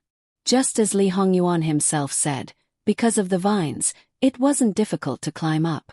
Not only was it not difficult, he also maintained a natural and unrestrained grace. Purely in front of his wife, he was a male peacock showing off his gorgeous feathers at all times. Of course, because it was done too naturally, no one thought about it. They only felt that this person was born to be like this. That tea tree was on a protruding rock and there should be a lot of soil on it. As long as one went up and was careful, there shouldn't be any hidden danger. However, even so, it still made people tremble with fear. There was no other way. The other party's identity was too honorable and couldn't tolerate the slightest bit of mishap. Wang Ye, be careful. Jingwon couldn't help but remind him from below. Li Hongyuan smiled. Don't worry. Then he waved his hand and the bodyguard threw the basket up. Li Hongyuan acted very quickly. For the time being, they still couldn't see the quality of the tea leaves. But based on his technique, it really looked like something. Jingwon couldn't help but think, was this really Wang Ye? And his bodyguard more or less had the same thought. Luo Peishan, who rushed over later, was also a little confused. Who could tell him what was going on? I just saw that there was a wild tea tree above, so. Jingwon explained rather helplessly. So, a single word from my dear grandson and you, Prince, are willing to risk your life to fulfill it. Should he blame him for not cherishing himself and causing trouble for others? Or should he be gratified that he cared so much about his good grandson? Looking at the prince who was quietly looking up to pick the tea, even if Jean Qinhuang had a notorious record, but to sincerely do this, there should be very few women who wouldn't be moved. Alas, a grown girl can't be kept at home. Wang Ye, be careful. Jingwon suddenly took 2 steps forward and exclaimed. His bodyguard also uniformly moved forward, as if preparing to be a cushion. Luo Peishan subconsciously raised his head. Someone seemed to have slipped and his body swayed. If his endurance was slightly weaker, There really was a danger of his heart exploding. "Your Highness, why don't you come down first?" Jingwan tried to persuade him. "Good girl. Come down when you're done. It's not much, just a little while. I didn't pay attention just now. I'll be careful," Li Hongyuan said to Jingwan warmly while his hands didn't stop moving. His tone and attitude were simply outrageous. Jingwan decided that when he came down, she must hold him firmly. She did not believe that he would do something that would stimulate people's hearts. It was tiring to meet such a willful and reckless person. Fine, since she was the cause, she chose to shut up. Jin Qin Wang refused to come down, so he could only wait for him to finish picking, and then use the vines to put down the basket. The one who knew more about tea here was Sir Luo, because he had been an official in the area where tea was produced. He knew the whole process of making tea very well, and he could be considered an expert. Using his hands to pick up a few tender tea tips, he was already prepared to see a pile of too horrible to look at tea tips. But the truth was the complete opposite. Not only were the tea tips similar to each other, they were just right, and the technique was also completely correct. Seeing that Jin Qinhuang had already come down, Luo Peishan's eyes were a bit subtle. The truth was, there was nothing that a certain person couldn't do. He not only knew how to do it, he also did it very well. Therefore, when it came to pleasing the Luo family's third young lady, everyone else had to step aside. Seeing that Jin Qinhuang had safely landed, everyone breathed a sigh of relief. "Your Highness, quickly go wash your hands," Jingwan said. Li Hongyuan naturally nodded his head in response. Then Luo Peishan came back to his senses. Looking at his grandson again, his eyes were a bit subtle. How difficult it was to deal with Jin Qinhuang. These people were very clear. Lu Chengdi, as his father, had a headache, but in front of his grandson, he was so obedient and well-behaved. Then one day, would his grandson be able to tie up this living king of hell? Getting rid of the #1 scourge for Qi Yuan, it was truly a cause for celebration. No, Luo Daran hurriedly shook off the thoughts in his mind. Luo Peishan picked up a tea tip and put it in his mouth, chewing it. He could almost conclude that the final product of this wild tea would be comparable to the best tea. Then he looked up at the tea tree, somewhat eager to move. If this tea was cultivated, would there be a new kind of tea? But when he thought about how some things would not be the same if they were changed, he dispelled this idea. After that, Jingwan, as she thought before, pulled Li Hongyuan and didn't let him do anything that specifically challenged people's hearts. But fortunately after that, at most it would be climbing the tree. This point, Jingwan felt that even she could do it. With Li Hongyuan's guards, even if Bai Xiao and He Mei wanted to do something, it would be snatched away before they could do it. The two sisters couldn't play properly and expressed their unhappiness. Jingwan, on the other hand, felt like she was watching a play. "Wang Ye, these guards of yours don't seem to be right, ah. Their vigor was a bit excessive, ah. Small things like sesame seeds, they would scramble to do it. There was even a tendency to fight." Li Hongyuan, on the other hand, was very leisurely. A grown man can't be kept at home. If he stays, he stays, he stays, and if he stays, he will become an enemy. Jingwan stumbled and almost fell. She looked strangely at Li Hongyuan. A certain person even nodded as if he was serious. Jingwan really wanted to say, "Wang Ye, you're nodding carelessly, do you really understand what I mean?" However, when she looked at the guards who were almost petrified because of Li Hongyuan's words, she suddenly felt that these guards of Prince Jin were really miserable. Then, she inexplicably followed Li Hongyuan's words and looked at Bai Xiao and He Mei. She had 2 beautiful maids, and there were a few others who didn't come with her. If there were no accidents, she would get married after her coming-of-age ceremony next year. It was not that the Luo family didn't want to keep her, but a certain prince had already become a young man. Before that, only Qing Zhu would get married. Moreover, if he didn't like anyone, Qing Zhu would also be part of the dowry. In fact, it was a good choice for the mistress's dowry maid to marry her husband's capable men. For the mistress, it was also one of the ways to gain a firm foothold. However, as the prince's guards, most of them were of good birth. Would they marry a maid who was born a slave? Qi Yuan also clearly stated that people of good birth and low birth were not allowed to marry. Even if their slave status was removed before they got married, they would still be looked down upon most of the time. Isn't it a good match for you to marry your personal maid to one of my subordinates? Wang Ye is joking. Li Hongyuan smiled non-committally. This group of people under him, if he really let them marry the people around Wan, he was afraid that they would fight over it. Which one of them didn't know that Jing Wan treated the people around her well? When Wan entered Jin Qin Wang Fu, she was the one who held the absolute power. Not to mention the head maidservants who served close to her. Even the second and third ranked maidservants would fight to marry her. Of course, those people wouldn't be those close to him fighting over her. In such a big Jin Qin Wang Fu, there were hundreds of servants. There are too many monks and too little gruel. Be smart, don't say that I, as your master, didn't give you a chance. The group of guards looked at each other in dismay. Then what their master meant was right? Thus, after that, Bai Xiao and He Mei's sides were not quiet anymore. Jing Wan's mouth couldn't help but twitch. Were these really the group of guards with a poker face? They were clearly amusing people who were trying to curry favor, okay? Jing Wan actually wanted to say, why didn't you learn a few moves in front of your master? Wang Ye, the maids by my side are also young and fair ladies. Don't worry, they know what they are doing and won't do anything overboard. Now, they are all on the same side, so they won't damage their reputation and won't implicate you. Luo Daren suddenly snorted. Like master, like subordinate. They are of the same origin. Li Hongyuan was very thick-skinned. Ben Wang's subordinates act like outsiders, so Ben Wang doesn't need to mingle. Speaking of which, Lord Luo was originally quite happy, but ever since a certain someone appeared, he felt that it was incomparably painful to the eyes. Even if that certain someone did not do anything to his good grandson at his age, he still felt embarrassed, and this was with him. Then, without the Luo family's elders, how much would his good grandson be bullied? Jing Wan was embarrassed. She glared at Li Hongyuan, opened her mouth, and sent him 2 words with her lips. Shut up. Lass, come here. Grandfather can't walk anymore.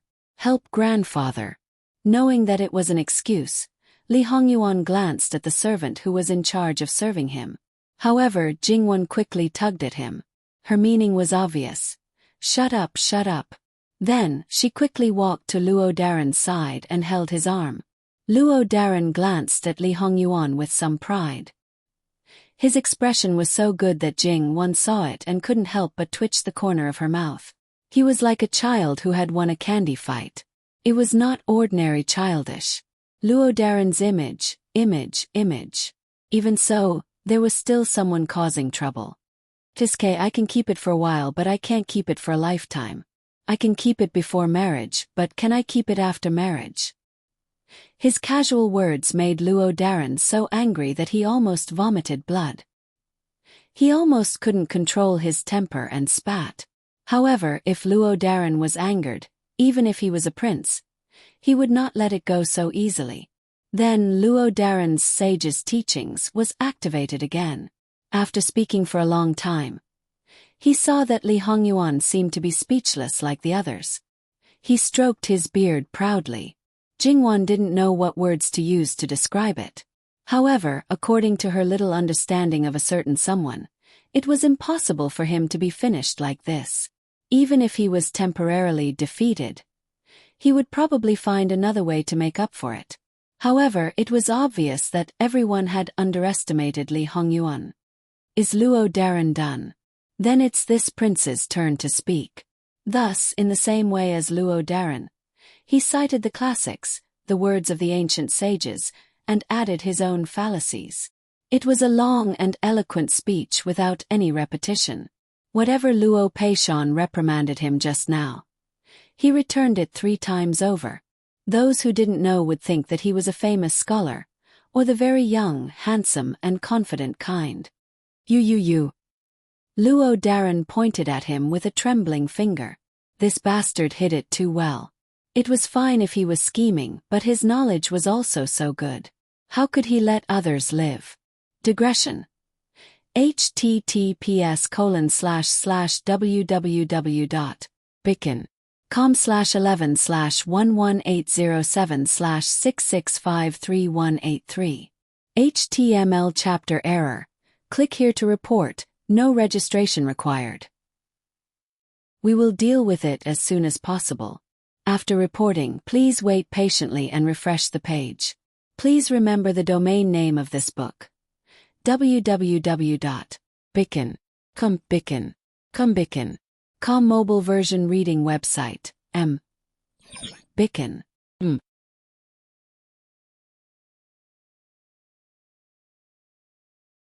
Chapter 182. Jean Qinhuang expressed that if he didn't want people to live, there really weren't many who could survive. The defeated Luo Daran was a bit dejected and didn't want to continue moving forward. Looking at Jean Qinhuang's group, he was annoyed. In any case, they had been out for a long time, so they might as well return home. With Luo Peishan and a group of people who didn't want to do it, Li Hongyuan also couldn't get close to Jingwan. Thus, it didn't matter if they went back now. Moreover, if Luo Peishan wanted to go back, Wan would definitely listen to him and not listen to him. This was probably something that made a certain someone very dissatisfied. But there was no way to forcefully change these, it could only be done slowly step by step. One day, a certain someone would make his heart say, "Listen to husband." In reality, there was no need to haggle over who would listen to whom. After returning, Li Hongyuan didn't return to the temporary residence but went directly to the Luo residence. Even if he was vaguely sent off, a certain someone was thick-skinned and completely pretended not to hear. But the other person was a Wang Ye. Don't talk about driving him away. Even if it was a carriage, he could only sullenly walk behind. Jingwan refused to be in the same carriage as him and was still appeasing the very angry Luo Daran. Jingwan was also amused. Truly an old child. Even if grandfather was doing well in the officialdom, it couldn't change the fact that he was sometimes very childish. He wasn't narrow-minded and couldn't bear to see the younger generation stronger than himself. How could he be angered by Jean Qinhuang like this? It was said that this happiness or anger was because he cared. Could it be that grandfather actually cared a lot about Jean Qinhuang? Also, in any case, he was her future husband. As long as this kind of anger didn't really hurt his vitality and was full of vigor, perhaps he could be angry from time to time. Jingwan mischievously thought. Because Wang Ye had graced them with his presence, old Madame Luo naturally had to bring people to personally welcome him. However, Sun Yijia was still being raised and was a female of the same generation, so it was understandable that she didn't come out to welcome him. But Sun Laforan had already left. Because Li Hongyuan didn't use the Wang Ye's honor guard, the whole process was just for show. He had already said that they were family, so there was no need to stand on ceremony. Since he didn't stand on ceremony, there was naturally no need to stand on ceremony with him. Everyone knew what Li Hongyuan was here for. However, they still left Luo Jingbua to entertain the guests. As for Lord Luo, he said that he was going to make tea and had no time to pay attention to him. Li Hongyuan didn't care about such a lack of manners at all. Luo Jingbua, who was left behind, felt very uncomfortable. This person's target was obviously his little sister and completely ignored him. He really wanted to slip away, but as an elder brother, he couldn't feel at ease leaving his little sister alone with a living hell. Thus, he could only brace himself and endure. However, the more he sat, the more awkward it became. Not to mention that Jean Wang Ye didn't even give him a single glance. From beginning to end, that gaze was on Jingwan's body, gentle and affectionate. It made him, who was already married, feel unbearable. Luo Jingbua even had a feeling that if Jean Wang Ye didn't admire his little sister, he would rather die. Although, as an elder brother, it was natural for anyone to admire their little sister, but when this person changed to Jean Wang Ye, it was still a bit unreal. Jingwan saw that her elder brother was clearly sitting on pins and needles, but still refused to leave. She was also helpless. Third brother, go and see sister-in-law. There were so many people here, Jin Wangye couldn't possibly do anything to her. Luo Jinghua was about to sternly refuse. Wangye was a guest, how could he neglect him? Third brother go. Not to mention that you didn't neglect him, it was that he didn't pay attention to you at all. Then Wangye finally gave Luo Jinghua a look, still not leaving. Luo Jinghua silently got up and left. Seeing that Luo Jinghua seemed to have suffered a blow, Sun Yijia was quite surprised. What happened? Luo Jinghua showed a hopeless expression and shook his head. Sun Yijia raised an eyebrow.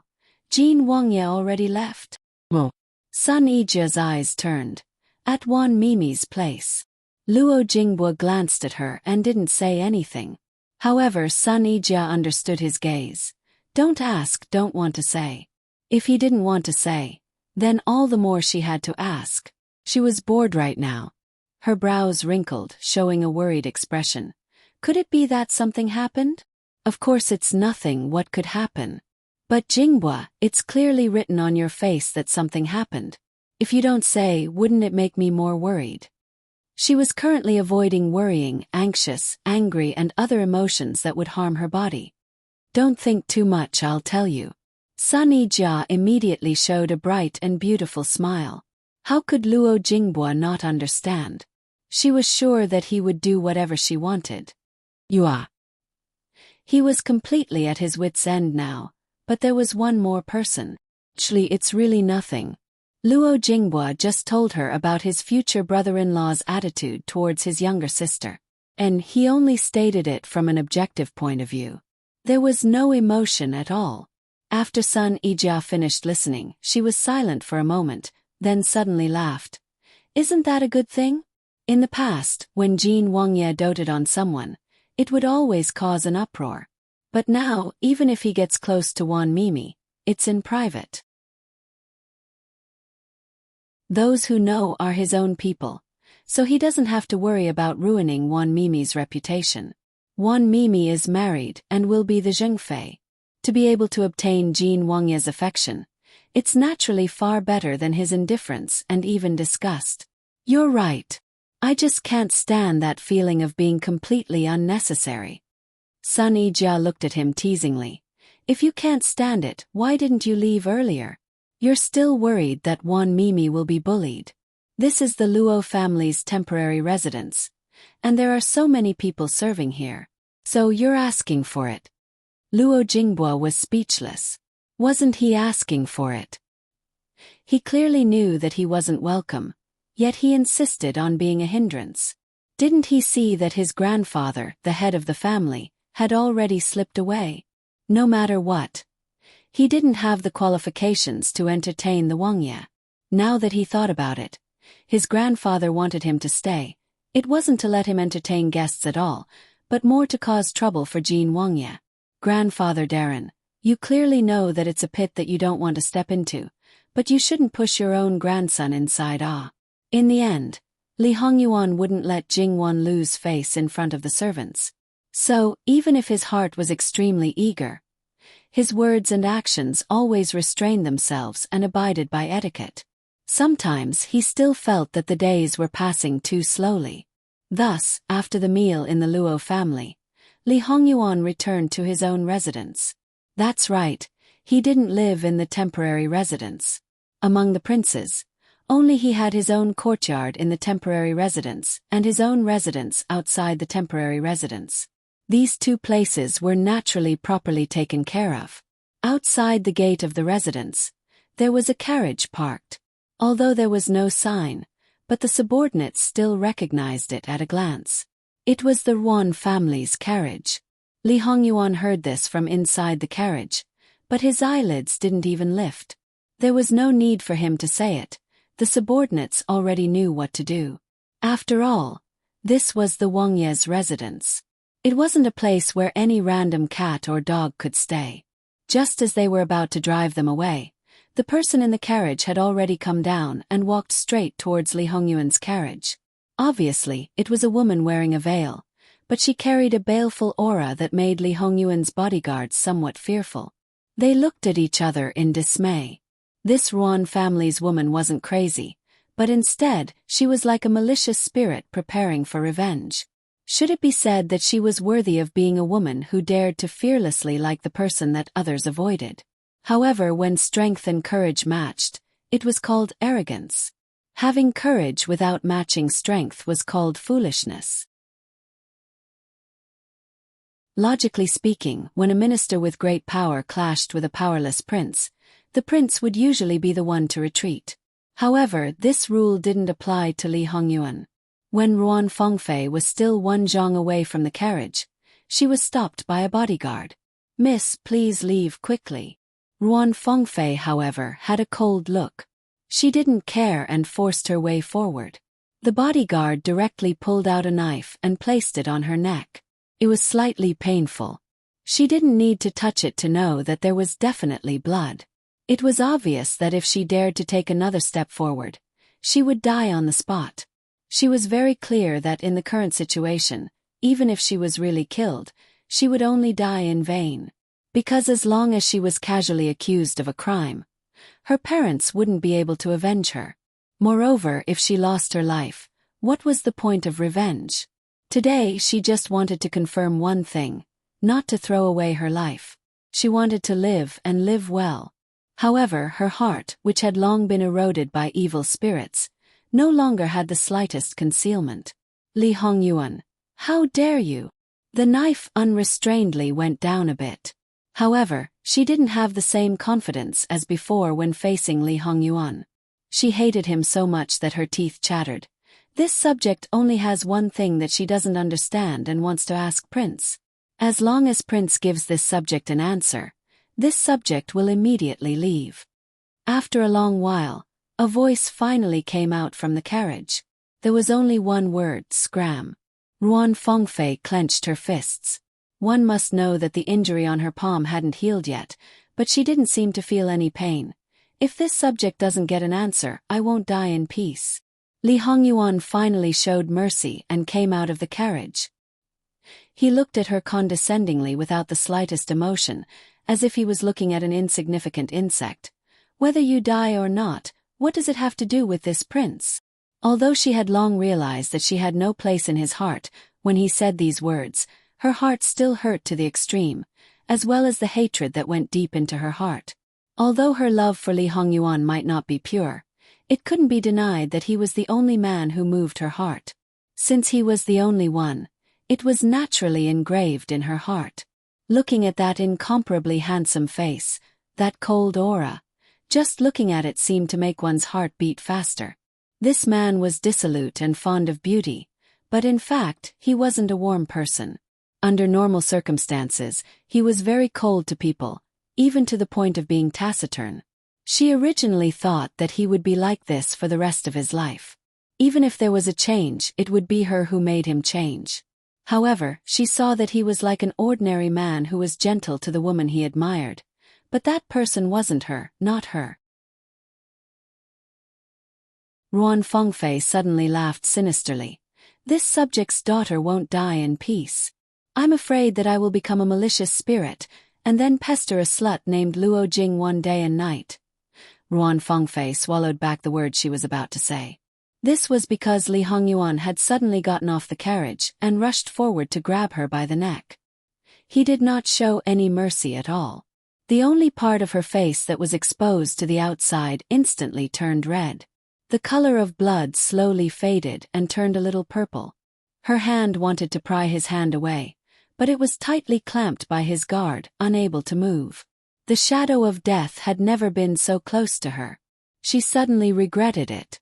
Against this man she had no chance of winning, so why did she come looking for him? Wasn't it a question that was like a fishbone in her throat?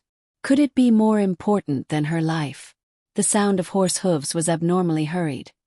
Your Highness, please be merciful." The old and young couple almost crawled out of the carriage. With Li Hongyuan's guard stopping them, they could only kneel on the ground and kowtow several meters away. Li Hongyuan used a little more strength. "Do you think that if you die, you will have the chance to become a ghost? Even if you have that ability after dying once, this prince naturally has a way to make you die a second time and die very thoroughly." Ruan Fengfei couldn't say anything for a while. She just stared fixedly at Li Hongyun, her mouth opening and closing, letting out an inaudible low and hoarse voice. You have been using me to get rid of your fiancés? So what? If you didn't have this little bit of value, based on your buzzing around this prince like a bedbug, would this prince let you live until now? Just for that woman from the Luo family. Li Hongyun, how dare you, how dare you? Ruan Fengfei's eyes were red, and her voice was hoarse and unpleasant to the ears. Because she was shouting with all her strength, she felt a burning pain. Li Hongyuan paused for a moment, and his eyes were filled with hostility. You're not that stupid. Ruan Fengfei shivered. No matter how powerful a ghost was, it was still a ghost. How could it be compared to the king of hell? Stop joking. However, he admitted it. He admitted it was all for that woman. Who was he lying to? This matter started a few years ago. At that time they didn't have any interactions at all. That slut was not even 10 years old. If you don't like those women, just say it. If you don't want to marry them, just say it. In order to provoke me, you go along with my words. Why didn't you listen to me? Ruan Fengfei was still so self-righteous. Li Hongyuan moved closer. This prince is telling you, this prince won't take your life so easily. Everything is just the beginning. But you don't commit suicide because you can't bear it. He threw Ruan Fengfei away and stretched out his hand. Eunuch Mu, who had been waiting respectfully at the side, hurriedly handed him a brocade handkerchief. Li Hongyuan carefully wiped his hand and then threw it away. It happened to fall on Ruan Fengfei, who was lying on the ground. Lord Ruan, please take care of your daughter. She is already Uncle Zhong's woman. Not only is there a difference between men and women, but she can also be considered half of this prince's elder.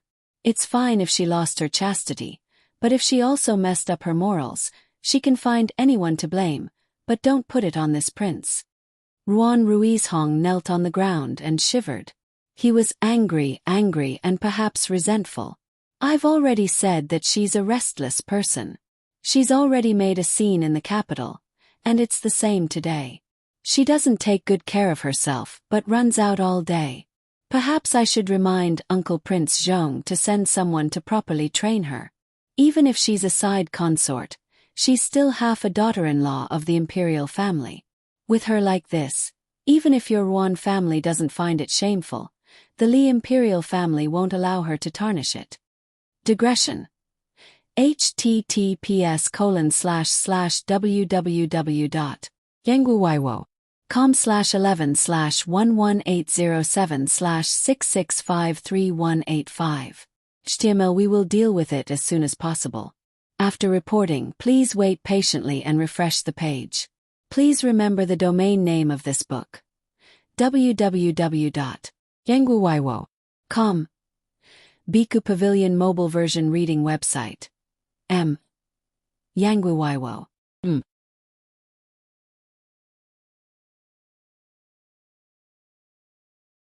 Chapter 183. Li Hongyuan flicked his sleeves and entered the door.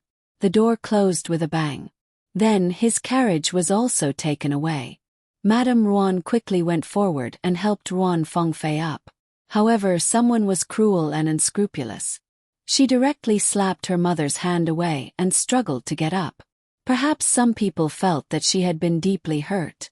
However, some people saw the coldness and ruthlessness in her eyes. There was also a strong hatred that could not be dissolved. Not only towards Li Hongyuan, but also towards her parents. She hated them for being unable to protect her, let alone avenge her. Ruan Rui, who stood up a step later, held his breath. His daughter had been humiliated like this. It was natural for her to hate. However, when she vented her anger on her own mother, how cold was it? When he thought of the suffering she had suffered, he felt extremely distressed. However, when he saw the people around him pointing and thought of the other children and grandchildren's complaints, it caused the whole family to be restless. One of his granddaughter's engagement was broken off and the other few who were discussing marriage disappeared. He washed his face with tears all day long. His daughter-in-law felt distressed for her daughter and was also sad all day long. Originally, He also wanted to take this opportunity to come out and relax and temporarily avoid it for a period of time. After all, there were only a few people who could come to the summer palace. Therefore, there were also many people who came out of the Ruan family. Who would have thought, since the night before yesterday, the haze that shrouded the family, even he, the head of the family, began to be unable to suppress it. Before coming out, his eldest daughter-in-law led his daughter-in-law and even disregarded their status and requested to separate from the family. Just because of Ruan Fengfei, as the daughter-in-law and granddaughter-in-law of the Ruan family, they were not even welcomed by their maternal family. The meaning was very clear. Don't bring the child back, lest she lead the maternal family astray. They made it clear to him in tears that they could either separate from the family or collectively hang themselves in front of the Ruan family's gate. In the past, the Ruan family was praised by everyone as a harmonious family. Now he was not dead yet, but they were beginning to fall apart. In the face of their threats, he was also angry. However, he could not vent his anger on them. When the atmosphere was stiff, a servant came to report that Ruan Fengfei had been out for more than 2 hours. Because she had not returned, they were really worried that something had happened to her. They had no choice but to brace themselves to report. At that time, what they said, she was not in good health, yet she still ran around everywhere. This was the reason why she had caused so much trouble. Outsiders said that she was not content with her family. What was wrong with that? At this time, she still went to find a man. Ruan Ruizhong naturally knew what the following words were. For the first time, he revealed such a frightening gaze. That daughter-in-law swallowed her words back. However, when she met his gaze, she was not afraid. She even revealed a mocking smile with resentment. If one paid a little attention, there was more than one who had this kind of gaze. For the first time, he realized that in this family, perhaps it was not as harmonious as he thought. The whole family, big and small, did not respect his stepwife as much as he thought. They loved his youngest daughter. The hatred in their eyes was not formed overnight. If they really held her in the palm of their hands after the incident, they would not be so cold as to put all the blame on her. Even if it was only jealousy of Fengfei's favor, it would not be just hatred at this time. Ruan Ruizhong was not stupid. The seeds of resentment had been buried long ago. It was only because of this incident that it burst out. Was it that the Ruan family's backyard was similar to other families? It was just that he did not know. But it was not the time to explore this question. Fengfei was not looking for anyone else. It was Jin Qinhuang. Why did she not give up until now? If her heart was not tied to Jin Qinhuang, how could she get to this point today? Although some things did not seem to be related to this, Ruan Ruizhong always felt that the source was here. Moreover, until now, he did not know what happened the night before. Every time he mentioned it, his daughter would immediately cry like a pear blossom bathed in rain. His wife would also cry, saying that his daughter had been hurt so much that he should not let her remember those things. After 1 or 2 times, he could only choose to give up. Moreover, because he felt that the matter was strange, it was not good to go to Zhong Qinhuang to reason. This kind of thing, if it continued, the one who would suffer losses would only be their family. Even when Ruan Ruizhong first entered the officialdom, he had never felt so tired. But in the end, she was the pearl of his palm that he held in the palm of his hand for more than 10 years. How could he bear to give up just like that? Let's go back first. Should he be glad that he was still the Grand Secretary of the Cabinet, still in a neutral position and did not have too many enemies? Otherwise, his situation would not be much better than the rest of the family. Fengfei, let's go home first. Old Madame Ruan persuaded. Ruan Fengfei still avoided her hand. Looking at her parents' gaze, it was like looking at an enemy. Why care about me? Wouldn't it be better to let me die? Ruan Ruizhong suddenly burned with anger and directly slapped. Since you want to die, then go die. When this person slapped and said those ruthless words, and then saw the other party covering his face with an expression of disbelief, he seemed to realize what he had done in hindsight. His hand trembled, his lips squirmed. The scene was silent for a few breaths. Suddenly, he flicked his sleeves and left. Ruan Ruizhong was a qualified scholar official. He would dote on his wife and daughter.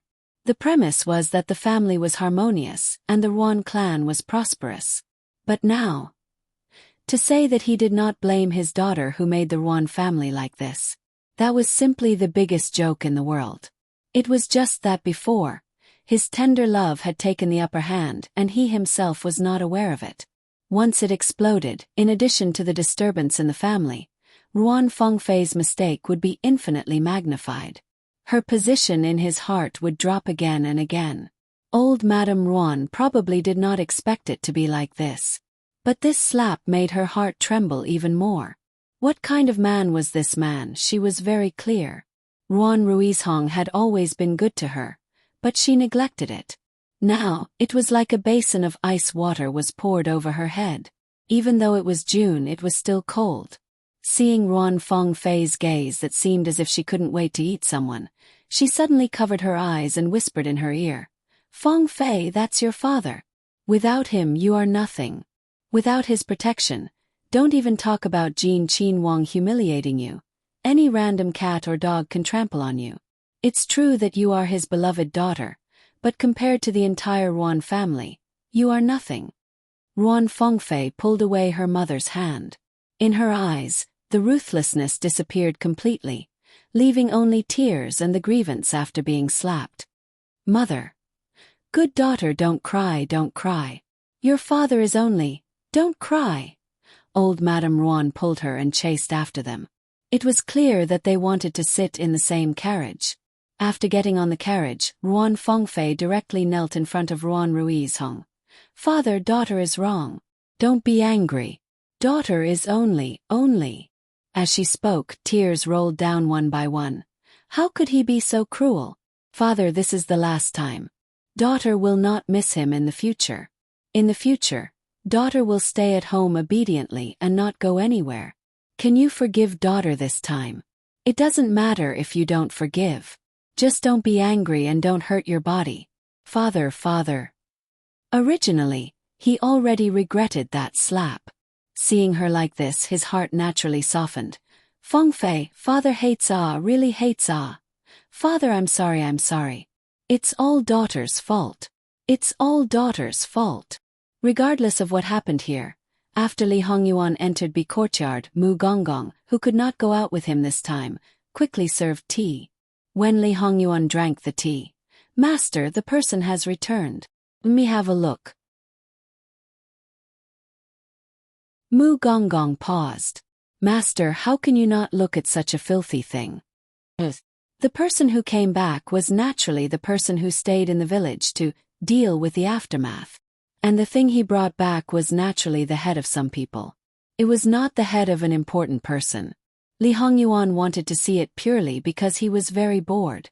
In order to be convenient to carry, each head was put in a medium-sized box. Mu Gonggong resisted the nausea. Although he was also the master's lackey, he was a close servant. He had never seen such a thing at such a close distance. After just a glance, he quickly looked away.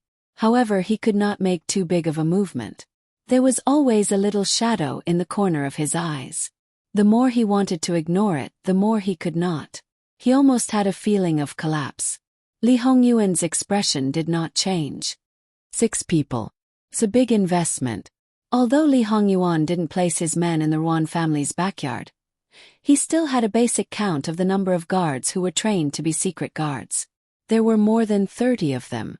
It wasn't a lot, but it wasn't a small number either. Any more and it would easily attract attention. Naturally, he didn't bring all of them with him on this trip.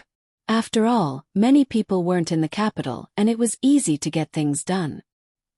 He only brought 16 of them, which was less than half of the total number. During the assassination he lost 3 and now he lost 6. That was to say, there were only 7 left.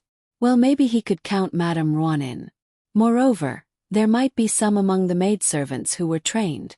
If they didn't have these, there was nothing to be afraid of. Old rules. Li Hongyuan said indifferently after hearing about the general situation. Speaking of which, there were over 1,000 people in the village. If they were to kill them openly, no matter how powerful they were, they would only be chopped into pieces. The simplest and fastest way was to drug the water at the right time and then set a fire at night. The geographical location of that place was special enough. Even if half the sky was red at night, no one would know. However, it was a pity that before the medicine could be used, it had already been wiped out. Since they had already started, they would not give up easily. She would lose as many people as she took out, including those who stayed in the capital. Naturally, they would not be spared. Without these people, he wanted to see what that woman could do. Without that woman at the back, Ruan Fengfei would probably be like an ant struggling on the verge of death.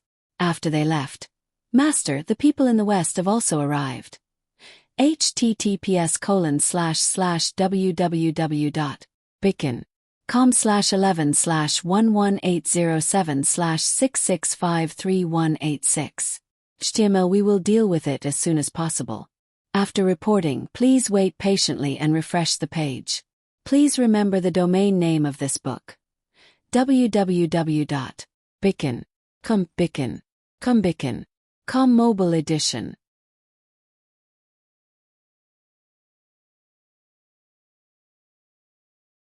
Chapter 184. With Li Hongyuan's order, the man was quickly brought over. The man who was tied behind his back was blindfolded. He had probably been washed before, so his clothes were clean and tidy. Although he did not take good care of himself, even without looking at his eyes, it was obvious that he was a little dispirited. However, it could still be seen that Zhang Xiang was handsome. Even though he was thin, there was a hint of strength in him. His leg was kicked, and he knelt on the ground with a thud.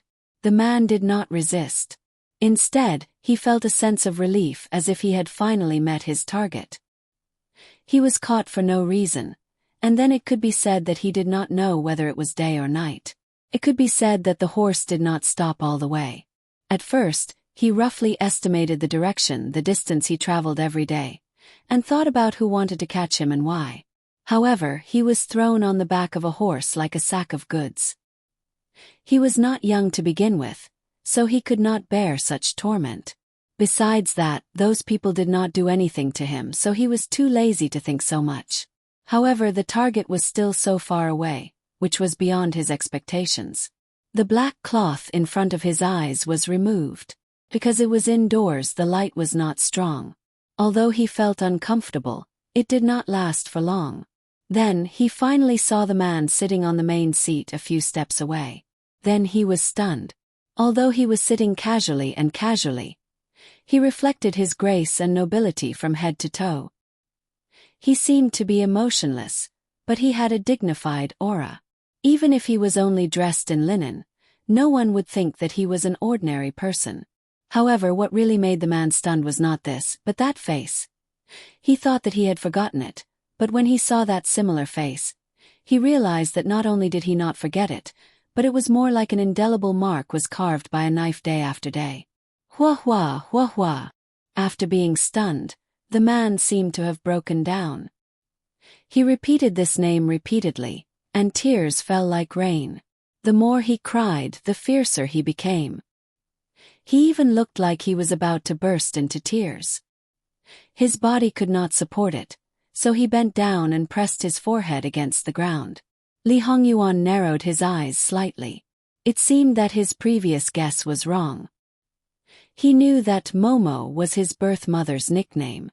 This nickname was usually used by people who were very close to each other, such as elders to juniors or between husband and wife. This man's reaction didn't seem like a blood relative. Although he had never heard anyone say it, Li Hongyuan knew that his appearance was more like his birth mother's. However, ever since he had grown up and gotten rid of his androgynous appearance, no one had ever said that he looked like a woman.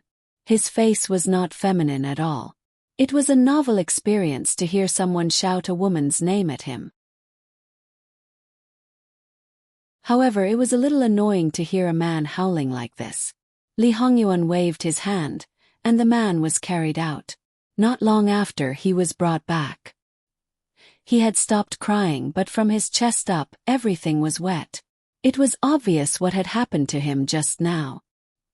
He was forced to kneel on the ground again, but he couldn't help but stare at Li Hongyuan in a daze. Those who didn't know would think that this man was fond of Nan Feng and dared to have designs on Jin Qinhuang. Ha! Li Hongyuan chuckled. The man woke up as if he was struck by lightning. This person was obviously still the same person. Even his sitting posture hadn't changed, but the feeling that he gave people was different. The power that made people unable to breathe, the thing that was similar to his memory, was smashed to pieces. Terrifying, shocking, it made people tremble in fear. Li Hongyuan gently tapped on the armrest of the chair. It seems that you're awake. The man's heart was complicated. His lips moved, as if he wanted to say something, but not a word came out. You should know who Ben Wang is. If he really cared about his birth mother, there was no reason not to know her son. Sixth imperial son, Qin Wang, title Jin.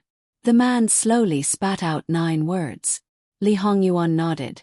Then tell me who you are. Wang Ye did not hesitate to invite this commoner from thousands of miles away. But you don't know who this commoner is. The man suppressed all the emotions in his eyes and became calm, with a "who are you trying to deceive" look.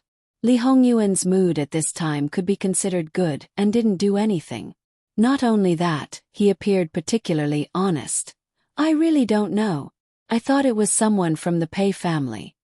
With Li Hongyuan's change of face, the man really couldn't figure out his true temperament in a short time. However, he didn't know what he was thinking. This commoner's surname is Min, given name Yu Han, the present imperial Gui Fei's ex-fiancé. Full of malice. As if they heard something incredible, some of the people listening had numb expressions. Unfortunately, Li Hongyuan didn't have any reaction. A little disappointment flashed through the man's eyes. When the present Qin Wang was a Qin Wang, he went to Jiangnan on a mission and fell in love with the daughter of the Pei family. The relationship between the Li royal family and the Pei family has never improved. In addition, the legitimate daughter of the Li royal family is not a concubine, but this woman insisted on having her own way. She would rather exterminate the family to choose her lover. Nonsense. The man's liver and guts were torn apart and his eyes were red. He's just a lecher who uses his power to bully others and kidnaps women. Wan and I were childhood sweethearts, and we were just a few days away from getting married, just a few days. That despicable and shameless villain used the Pei family and the Min family to blackmail her. Wan was kind and couldn't bear to see the two families suffer, so she gave herself up and gave herself to that villain. She was clearly the legitimate daughter of a noble family and couldn't be more honorable, but she had the reputation of being exterminated from the family. Then, without a name or surname, she entered the capital alone and entered that cannibalistic place. Don't listen to Min Yuhan's mournful words. In fact, Li Hongyuan didn't feel anything. Not to mention that when he was born, his mother was already dead, so he didn't have any feelings. Even if his old man kidnapped someone, he didn't feel that it was wrong. If it was him or Wan, it would be best if they could achieve their goal peacefully. If they couldn't, not to mention the two families, he would destroy the whole world. From this point of view, he was definitely Lu Chengdi's seed, and the student was even better than the master. However, he wouldn't change the identity of Wan like his old man. No matter how high Wan's birth was, he would let people know clearly who he was holding in the palm of his hand. Of course, he was completely different from his old man. Wan was also the same with his mother. There was no comparison. It is indeed a cannibalistic place, but didn't she die in a few years? Hearing him speak so coldly, as if he was talking about an unrelated person, the anger and hatred seemed to materialize. You caused her death, but you don't feel guilty at all.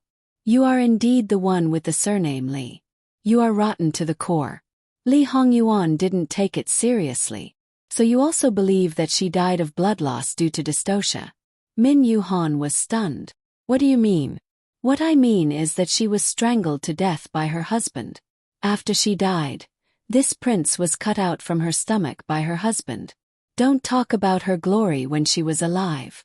After she died there was a big cut on her body. Isn't it very pitiful? Lee Hongyuan said with a casual smile and malice towards Min Yuhan. Min Yuhan widened her eyes in disbelief, but she didn't doubt Lee Hongyuan's words. Her heart was about to explode. Why? Since he tried so hard to get her, why didn't he cherish her? Why didn't he dote on her and protect her? Why did he kill her with his own hands? Why? He originally thought that at least she was living a good life. Then, even if he was in heart-wrenching pain, he would at least have a little peace of mind. She didn't have a noble status, but she was already an imperial noble consort. After she passed away, her son was greatly favored. He thought that these were all evidence of her good, but it turned out that, why? It's probably because of you. Min Yuhan felt as if he had been struck by lightning. Lu Chengdi snatched her, so he naturally knew of your existence. And according to what you said, you were in love with each other. Do you think that Lu Chengdi didn't have any grudges in his heart? The harem is a place where there are a lot of disturbances. Once you are caught, you will most likely lose your life. In her previous life, she heard from Imperial Consort Su that it seemed that something that shouldn't have appeared by his mother's side had caused his father to be especially suspicious.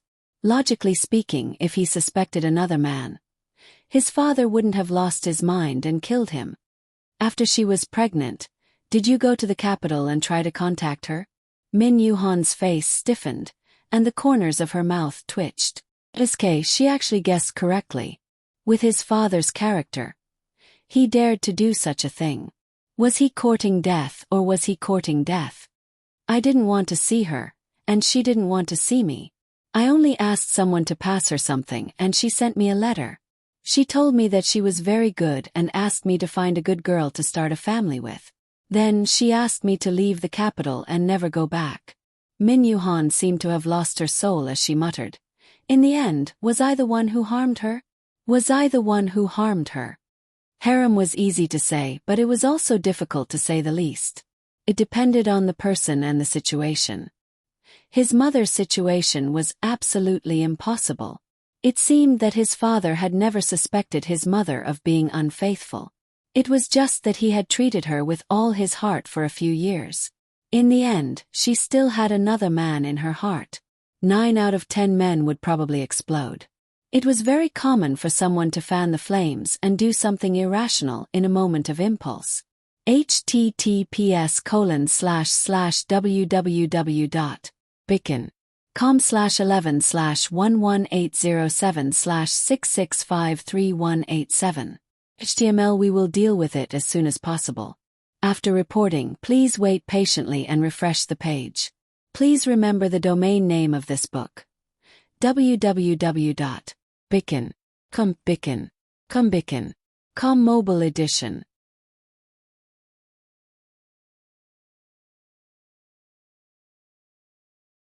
Chapter 185. Lee Hongyuan saw that his soul seemed to have left his body, and his vitality seemed to be leaving his body little by little. Even if he were to say that he would die here, it probably wouldn't be a strange thing. However, these were not within the scope of Lee Hongyuan's consideration. About the western border of Qiyuan, what do you have to say? This sentence pulled Min Yuhan back from his out-of-body state. The way he looked at Lee Hongyuan changed. This commoner doesn't understand what Wang Ye is talking about. Until this question, he didn't understand the intention of this Jin Qin Wang to invite him. Even if it was to pull out some unknown competition, it would only be an accident and not the original purpose. But now he vaguely understood. However, because he vaguely understood, he couldn't help but break out in a cold sweat. It doesn't matter if you don't understand. Since you have already said your origin, there will always be people who understand. At the very least, there is Jiangnan's #1 family, Pei clan. There are tens of thousands of people in the clan. Adding in the marriage and other messy relationships such as teachers and students, the number of people is at least 100,000. With so many people, there will always be a few who understand. At worst, Ben Wang will just spend some time and ask them one by one. Tell me, should Ben Wong start from the core of Min clan and Pei clan, or should I start from the periphery?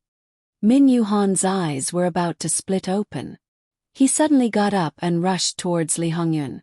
Not to mention the fact that this middle-aged man with his hands tied and his body didn't look very good. What kind of threat could he pose to Li Hongyuan? And the others who stayed at the side were especially vegetarians. If they let such a person get close to master, they don't need to mingle.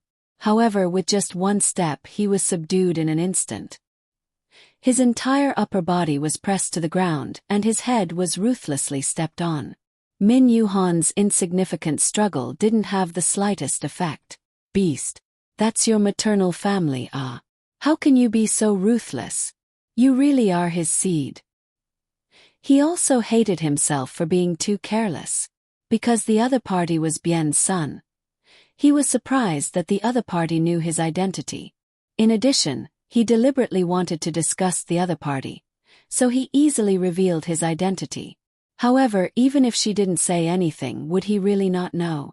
Li Hongyuan waved his hand and an Yi pulled him up, but his hand was still on an Yi's shoulder. Were you going to call me a beast? It probably didn't feel good to swallow it back, but as long as he still had his reason, it was still bearable.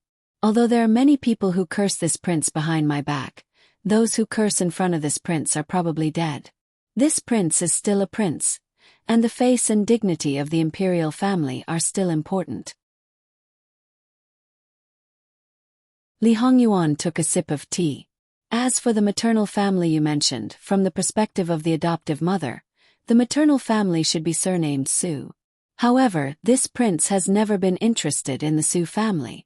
From the perspective of the biological mother, she was an orphan, so where did this maternal family come from?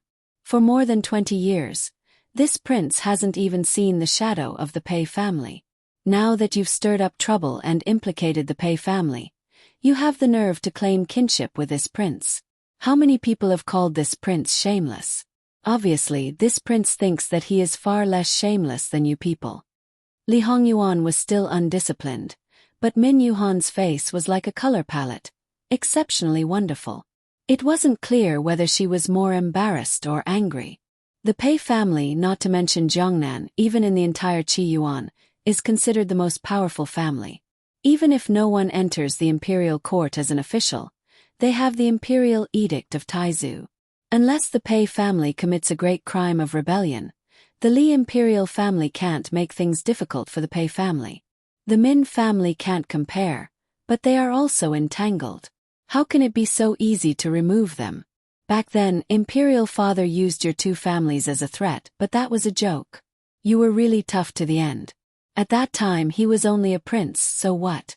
Can he really uproot both of your clans? If he did it properly, he could even push all the aristocratic families to the opposite side of him. At that time, not to mention dealing with your two families, it is possible to demote him to a commoner, or even remove him from the family. She said that she didn't want the two families to suffer and was willing to give herself to you. If you didn't allow it, could she have run away on her own? In the end, she was just a person who could be casually abandoned. It was fine to announce her sudden death to the public, but in order to show your so-called loyalty, you resolutely refused to have anything to do with the Li imperial family. You removed a dead person from the family and cut off her connection with the Pei family. It's enough that you pretended to be benevolent to this extent. You were afraid that outsiders wouldn't know that there was something fishy going on. What do you know? You can't do it openly, but you can't do it secretly. Who doesn't know how to put up a front? Even if he was only a prince at that time, he had an emperor as his father. You people in the imperial family are better at venting your anger, aren't you? The Pei family has the so-called protective talisman. My Min family doesn't. Since that's the case, you also agree with what she did in your heart. In your heart, the Min family is more important than her. Who are you trying to show by pretending to be deeply in love with her? Li Hongyuan suddenly became angry and the teacup in his hand was thrown out. If you didn't run to the capital for no reason, would she have died? If she didn't die, Would this prince be born as a devil and be deprived of the right to inherit the throne at birth, to the extent that I can only plot in secret? Would it take a lot of effort to marry a woman I like? Li Hongyuan's biological mother didn't die. In his previous life, he would have walked a completely different path. As the saying goes, a son's status depends on his mother. The most basic thing was that his mother was loved by Emperor Lu Qingdi, and there would be a lot of people willing to be loyal to him when he was born. Even Emperor Lu Qingdi would pave the way for his throne. In his life, he probably had nothing to do with Jingwan at all, so he was definitely venting his anger on her. It was really true that the members of the imperial family could vent their anger easily and confidently. However, Min Yuhan seemed to be strangled by someone. Even if he wanted to quibble and deny, he couldn't say a word. His face was ashen. Back then, when Tao Wu left, he was put under house arrest by his family. This house arrest lasted for 3 years. However, other than the initial agony, even though he was still in low spirits, he accepted this fact. It seemed like he was powerless to accept this fact, but in reality, just as Li Hongyuan said, it was only because he had lost the love of his life. From the beginning, he did not feel that his family should risk their lives to keep Tao Wu. For so many years he had never realized this problem, but now it was exposed. Was he like this? So everything was his fault. Li Hongyuan, who was in a state of rage, didn't directly go forward to kill Min Yuhan. He was considered lucky. However, probably because his current state was too frightening, Min Yuhan didn't fall into a trance for long. Thinking about it, with such a murderous person around, how many people could be completely immersed in their own thoughts without being disturbed? Because he was sober, Min Yuhan finally realized another important point from Li Hongyuan's words. The devil, a prince, born as a devil, lost the most important right of a prince the moment he was born. If there was hatred, he should be the one who should be hated the most. Fortunately, Lu Qingdi didn't go too far and gave him the honor that a prince should have. Otherwise, what kind of life would he be living? Whether he could live until now was a big problem. He was Fu Cheng's child. When he thought of him living such a life, he suddenly felt extremely distressed. Because he knew that it wasn't Li Hongyuan who killed his mother, and the other half of his bloodline came from the enemy who killed his mother, the hatred that he originally had for Li Hongyuan collapsed. At this moment, Min Yuhan was unprecedentedly sober. He had been muddle-headed for so many years, and at this moment, he seemed to have finally found his goal. Fu Cheng, I will do my best to help your son get everything he wants. Then I will look for you. Because his mentality had changed, the way he looked at Li Hongyuan had also changed. He was not even affected by Li Hongyuan's terrifying aura. Instead, he looked at Li Hongyuan with the affection of an elder towards a junior. He even fantasized that if Momo married him, Li Hongyuan would be his son. Therefore, after Li Hongyuan calmed down, he clearly saw that the way Min Yuhan looked at him was getting weirder and weirder. From the initial affection, he didn't know what his imagination was, but later on, there was even a bit of pity. Even Li Hongyuan couldn't help but raise his eyebrows. Then he sneered. One must know that he had never seen such a look from imperial concubine Su. Who was Li Hongyuan? Did he need others to pity him? To be honest, Li Hongyuan didn't think that he could understand the thoughts of people like Min Yuhan. Originally, he didn't intend to let him live after letting him know something that he shouldn't know. But now perhaps he could reconsider. Take him away and let him wake up. Just looking at him now was annoying. The ground was quickly cleaned up. Eunuch Mu personally took the initiative. What devil? He didn't hear it at all. Li Hongyuan sat in the same place and seemed to be lost in thought as he looked at a certain place. Min Yuhan was quickly brought back. This time his hair was wiped and combed again. Not to mention other things, his spirit had returned. The feeling that he gave off was completely different. He even seemed a few years younger. Although the Min family couldn't be compared to the Pei family, it was still a noble family. Min Yuhan was also a direct descendant. Naturally, the education he received was top-notch. He took back the style of an aristocratic family's descendant. "Greetings, Your Highness." Although his gaze towards Li Hongyuan was still gentle, it was no longer as gentle as before.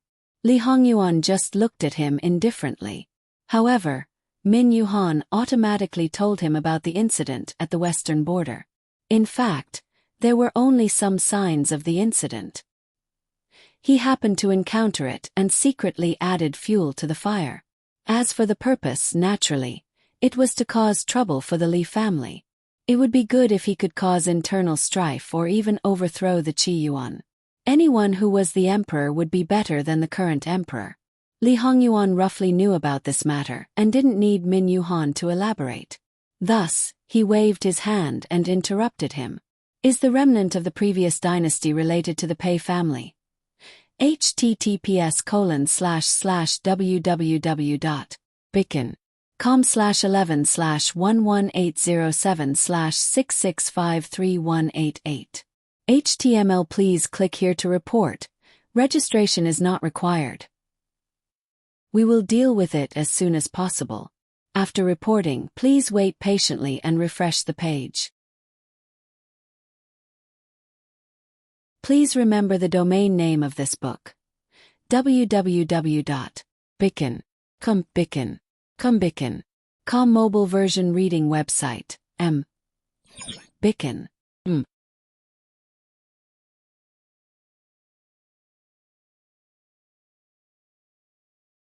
Chapter 186. Previously, he was ready to fight Li Hongyuan for the sake of the two clans. Now he turned around and betrayed the two clans. It should be known that regardless of whether it was harboring or assisting, as long as it was related to the remnants of the previous dynasty, regardless of the number of remnants, even if there was only a little child left in the direct bloodline, it was already a crime of treason. It was enough to implicate 9 generations of the clan. In this way, how should one describe Min Yuhan? Should one say that he was heartless to the point that he didn't recognize his own family and was inhumane? Or should one say that he had deep feelings for his past love and that he placed righteousness before family after a sudden awakening? He once chose loyalty and filial piety, and now he chose friendship. Seemed good, but in fact it was both wrong. Min Yuhan, you feel sorry for her, and now you want to compensate this prince. Min Yuhan's silence was equivalent to tacit agreement. Li Hongyuan sneered. You and that despicable and shameless villain who stole your fiancée are essentially the same. He killed her and then regretted it. He thought that he was infatuated with her for more than 20 years, and he didn't even ask if the dead person wanted it. Then he tried his best to make it up to this prince. As long as this prince didn't covet the throne, it was as if he had forgotten that this prince's birth represented inauspiciousness. Even if he poked a hole in the sky, he would still take care of it. You couldn't protect her, so you also played the role of infatuation without regret. Similarly, have you asked if she wanted it? However, she is a dead person. If you want to ask, then you have to follow her down. Unfortunately, you are all greedy for the mortal world and are not infatuated enough to accompany her. You only live according to your wishes. Now that you know that her death has a lot to do with you, you are ready to blame it on this prince. She is a dead person, but this prince is still alive. Have you asked if this prince needed it? When this prince had no power, no status, and even his life was guaranteed. His compensation could only give this prince these things, so I accepted it. What about you? Do you think this prince needs you? After knowing what you've done, will you still be allowed to live freely? Min Yuhan, what gave you such an understanding? As she spoke, the mockery in her eyes was simply too obvious. At the beginning, Min Yuhan wanted to refute. How could he be the same as that person? However, when he finished listening, he was speechless. Even though his heart was burning with pain, he felt more and more that he was the same as that person. He was full of confidence and wanted to help, but he thought too highly of himself. Since this child knew his whereabouts and his plan was destroyed just as it started, it was obvious that the power in his hands was not weak. From this short contact, he understood that he was definitely not a kind person. Now that he knew the source, it was only a matter of time before he wanted to investigate the matter of the remnants of the previous dynasty. He looked like a big joke. Min Yuhan, who had just regained her energy, was dispirited again. After a moment of silence, she said, "That's good too. I can go see your mother sooner." "You don't care about Pei clan and Min clan anymore?" "I don't care. I can't care. It's not up to me to care.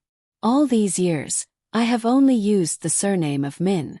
They expected better from me and scolded me for indulging in love all day. I really don't have the heart to do anything." What Min Yuhan didn't say was that perhaps the Min and Pei families had a close relationship through marriage for generations. There were many officials in the Min family, but there were very few who reached the third rank and above. Obviously, it was because of the relationship with Pei family that they were suppressed. As for Pei family, as the richest family, it looked like they had a huge network of connections.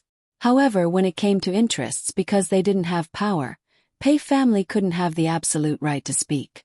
This was a great humiliation for the richest family. Thinking back to the unlimited glory of the previous dynasty, compared to the current situation, they had long had enough. Due to the ancestral teachings, they couldn't enter the officialdom. Therefore, the best way was to change the surname of the emperor. Could be something else, but it could also be Pei. How could the Min family not have such restlessness? Although Min Yuhan hated Lu Qingdi to the core and wanted to directly overthrow the Li family, after nearly 100 years, the Qi Yuan had already stabilized. Even if it had a great influence in Jiangnan, the people lived and worked in peace and contentment.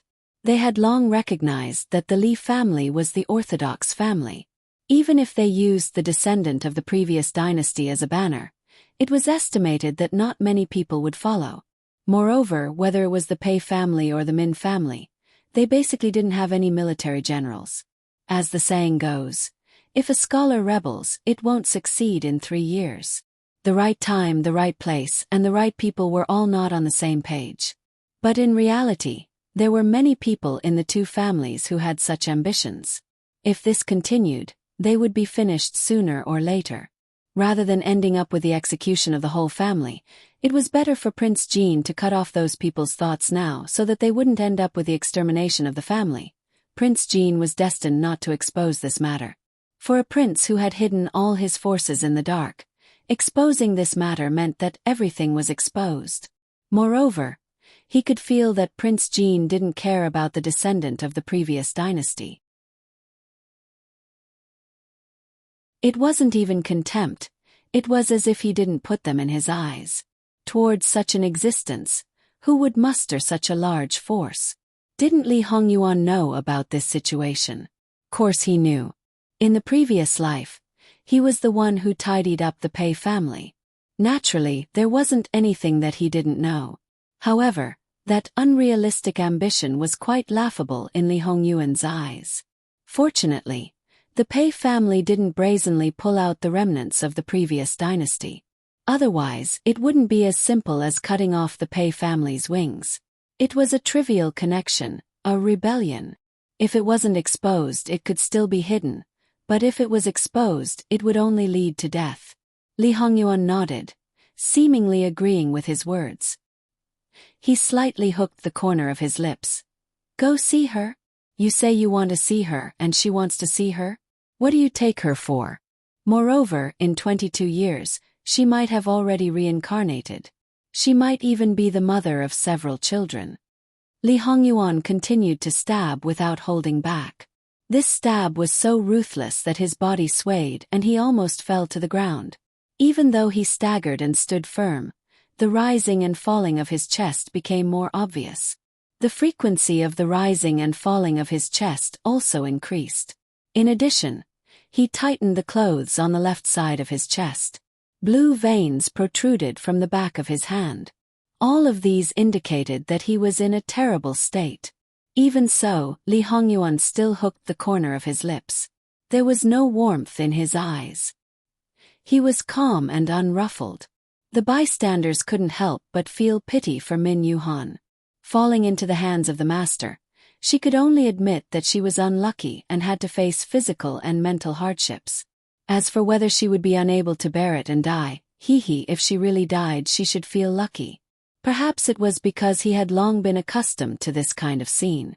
No matter what he thought in his heart, his face didn't show a trace of it. Not only that, he could also ensure that he could listen to the master's orders at any time and wouldn't make a mistake because of being distracted. With such a poor ability to bear it, Li Hongyuan lost interest. His initial purpose of catching Min Yuhan was to determine whether he was a member of the Pei family. His goal was achieved and he even gained additional benefits. That was it. And send him away. Annoying. Because they weren't inside the imperial residence, there weren't many guards guarding the place. It wasn't difficult to get people in, and it wasn't difficult to send them away. They didn't even need to wait until nighttime. The carriage with the symbol of Jin Qin Wang Fu swaggered around, and no one would question it. During this period, Min Yuhan's chaotic and blank mind cleared up a little. Li Hongyuan still kept his life and sent him away. Then he probably knew Li Hongyuan's intention. When they reached a place far enough away, and gave Min Yuhan some banknotes and some broken silver, enough for him to return to Zhongnan.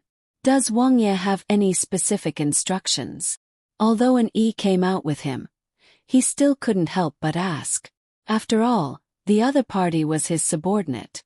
Even if there were no clear instructions, he should be able to guess some of the master's thoughts. This was an essential skill for every subordinate. Master's thoughts have always been unpredictable. The specific matters will have to be handled by Mr. himself. What was the most annoying? It was this kind of thing without a goal. He couldn't estimate to what extent he had to do it.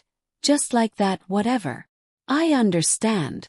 Min Yuhan accepted this statement indifferently. For him it was better if there were no instructions. Then, he could do everything that he thought was beneficial to Jin Wangfu.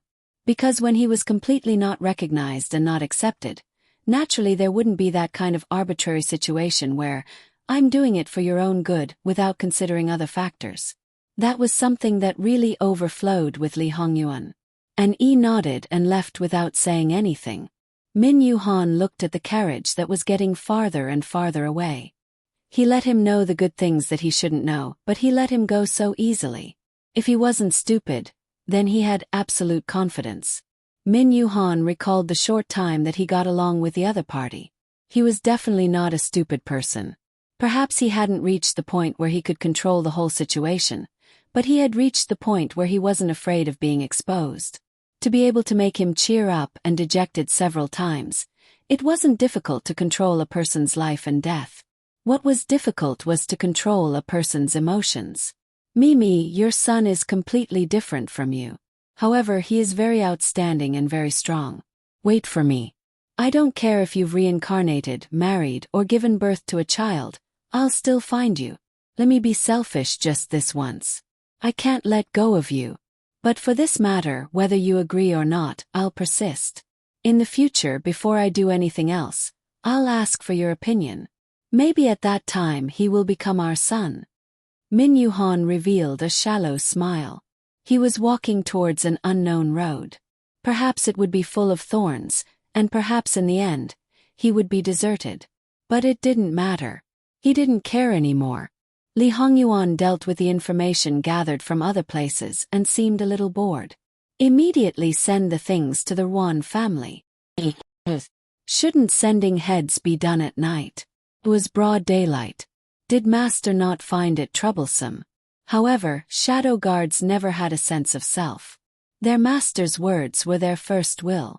The Ruan family was now in a chaotic period. Lord Ruan, who had always been successful in the court, was helpless in the face of his daughters-in-law's coercion. It was said that a woman should treat her husband as her god. However, at this time his son was useless. Master, someone outside the door has sent something.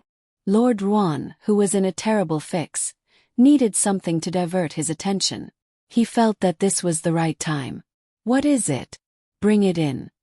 When a wooden box was carried in, Madame Ruan, whose eyes were red and swollen from crying, was inexplicably flustered. Digression.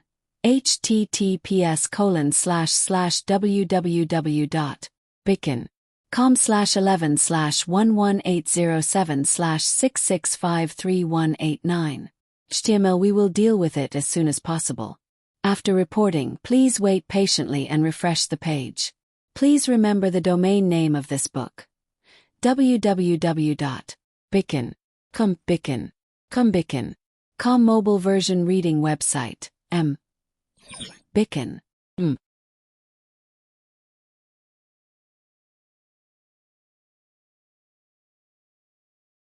Chapter 187. Because the situation was in a stalemate, Ruan Ruizhong was not the only one who needed other things to ease the tension. They needed it even more. It was unfilial of them to force their father-in-law. They were just relying on the fact that the Ruan family was a family of etiquette, and their father-in-law was the Grand Secretary of the Cabinet. They wanted to save face and would not do too much. If the daughters-in-law of the Ruan family collectively had an accident, the reputation of the Ruan family, which was at the heart of the storm, would be completely ruined. Ruan Ruizhong might even have to retire early. However, their actions had already offended all the men of the Ruan family. The Ruan family's reputation was now so bad that the impact was too great. Even the grandmothers of the Ruan family who had married out used to visit their parents' home every now and then, but now it seemed that they had not seen them for a long time. Although Ruan Ruizhong was still the Grand Secretary, he was already showing signs of decline. There was also the Minister of Personnel Affairs who was like fire and water with him. The help he could give in the imperial court was rapidly decreasing. Everyone was sensible. Who would want to help a person who was tainted with dirty water and was becoming more and more unreliable? For the sake of the children, they wanted to split the family and reduce this impact. What was wrong with that? However, neither their husband nor their son supported them. Their mother, grandmother and sister aunt were such good people. It was fine if outsiders slandered them, but their own family members were hindering them at this time. It was simply unreasonable. Words of reprimand and heart-wrenching made them feel so much pain that they wished they were dead. Look, this was the ability of that woman. Because she could give these old and young masters what they wanted the most, whether it was money, connections, or even official positions. Regardless of whether they were legitimate or illegitimate, if they were rejected by their father-in-law, as long as they came to her, they would basically be satisfied. The most terrifying thing was that in order to keep them in suspense and control their greed, other than money, the benefits they received were basically small favors. However, she could make them not complain at all and even be deeply grateful. Moreover, the mother-in-law and husband were acting intimately. They did not dare to say anything when they bumped into it, but were provoked by the mother-in-law. This was the truth of the harmony of the Ruan family. The daughters-in-law of the grandchildren were better off. They were simply a pool of bitter water in their hearts. They knew what was going on, but they could not find anything that could be used against her. There was probably no sisters-in-law who could be more harmonious than them, because their enemies were the same, but the other side was like a mountain, unshakable. They wanted to use this opportunity to change the predicament of being completely in the palm of someone else's hand. However, without the support of a man, they huddled together tightly. As time passed, they seemed isolated and helpless, especially when they met the woman's sinister gaze.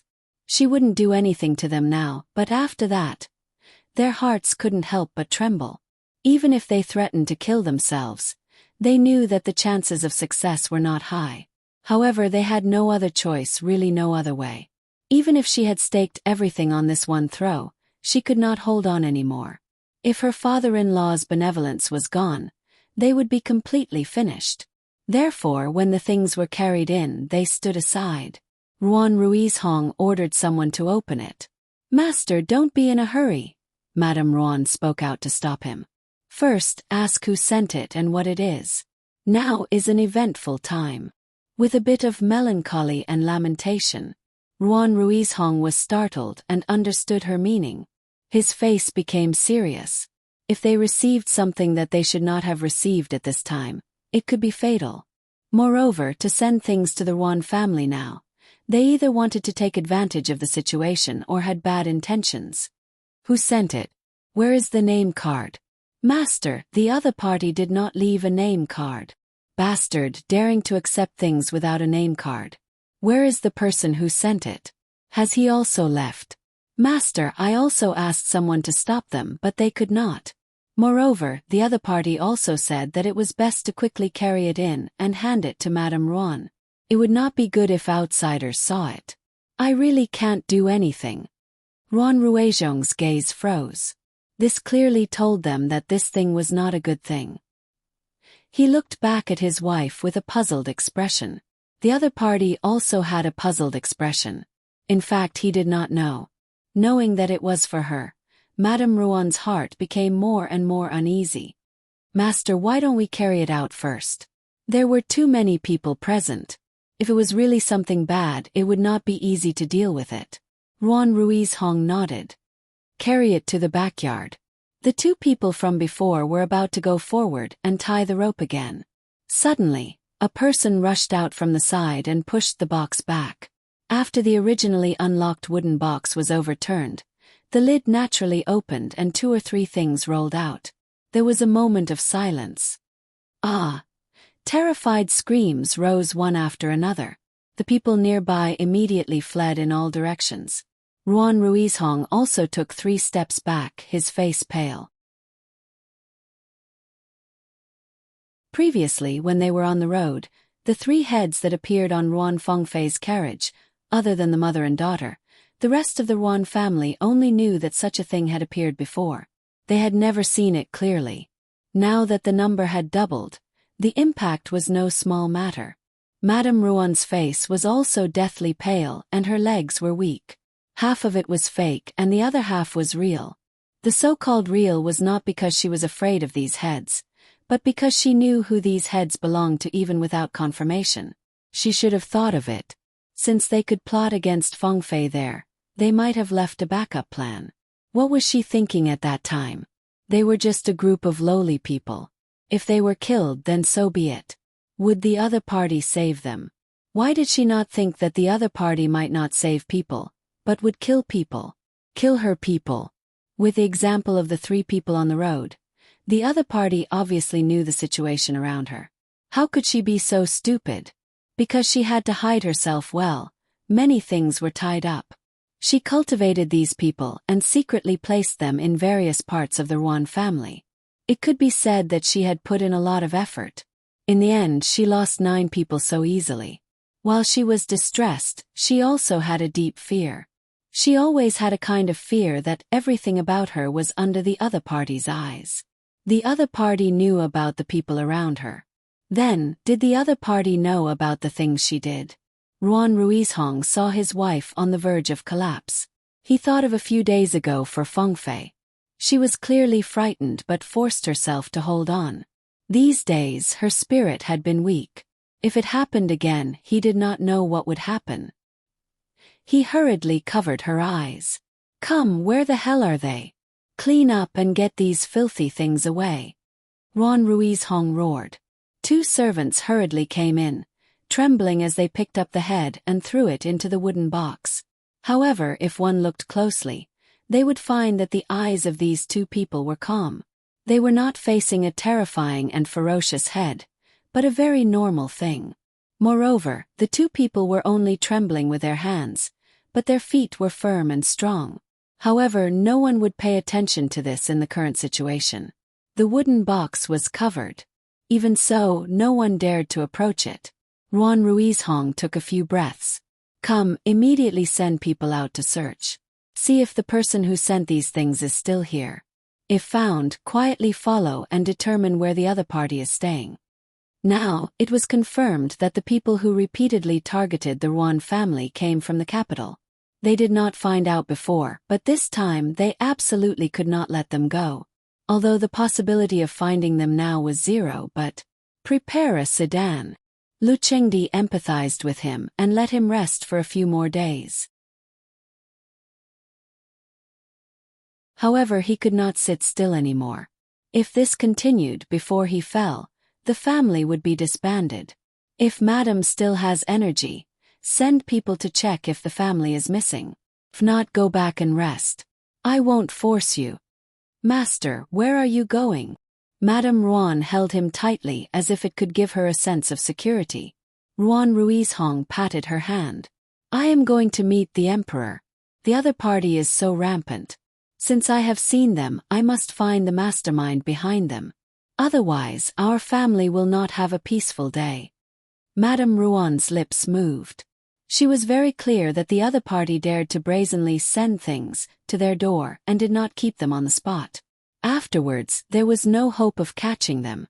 In the end, she did not say anything to dissuade them because there was no reason to stop them. What she was most worried about now was how much the other party knew about her. If it was only on the surface, then it was fine. Everyone retreated. There was only a wooden box with 6 heads left in the hall. This kind of thing appeared again and again. Many of the masters and servants in the Ruan family were abnormally terrified. First, it appeared in the daughter's carriage. Now it named the mother. It was as if the mother and daughter were the source of all this. When they saw Madame Ruan, they could not help but step back. It was as if there was something dirty on her body that would contaminate them.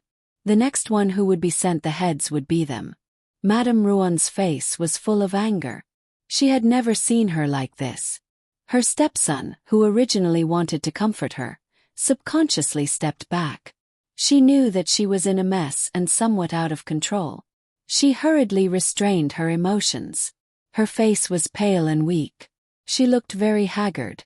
She glanced at them and paused for a moment on the daughter-in-law who had pushed the box.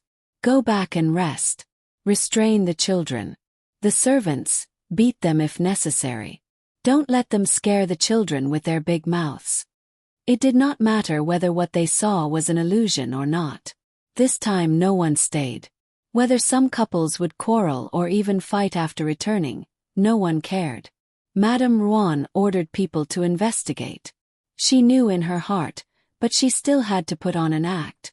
After sending everyone away, Madame Ruan stood outside the door and looked at the wooden box in the room. Her gaze was deep. Just as she was about to turn and leave, she saw her daughter walking over like a ghost. Fengfei, why are you not resting? What are you doing here?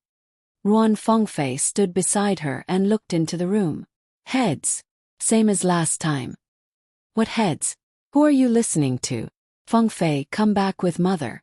Mother is a bit tired and wants to rest. Ruan Fengfei avoided her hand and stepped over the threshold. She walked in and reached out to open the box. Fengfei. Her mother hurriedly pulled her. Be good. Go back with mother. Ruan Fengfei stared at her mother. Her eyes were like stagnant water. Then Madame Ruan let go. Ruan Fengfei opened the box and saw the familiar ferocious and terrifying face. Her face instantly lost its color. However, she firmly did not move her gaze away. She even slowly bent down and trembled as she reached out her hand. Madame Ruan watched from the side. She clenched her handkerchief but did not stop her. https://www.bicken.com/11/11807/6653193 HTML chapter error. Click here to report. No registration required. We will deal with it as soon as possible. After reporting, please wait patiently and refresh the page. Please remember the domain name of this book. www.bicken.com mobile version reading website. Bicken.com. You're tuning in to the Whispers of Romance YouTube channel. Don't forget to subscribe and join us on this journey to catch the most captivating stories.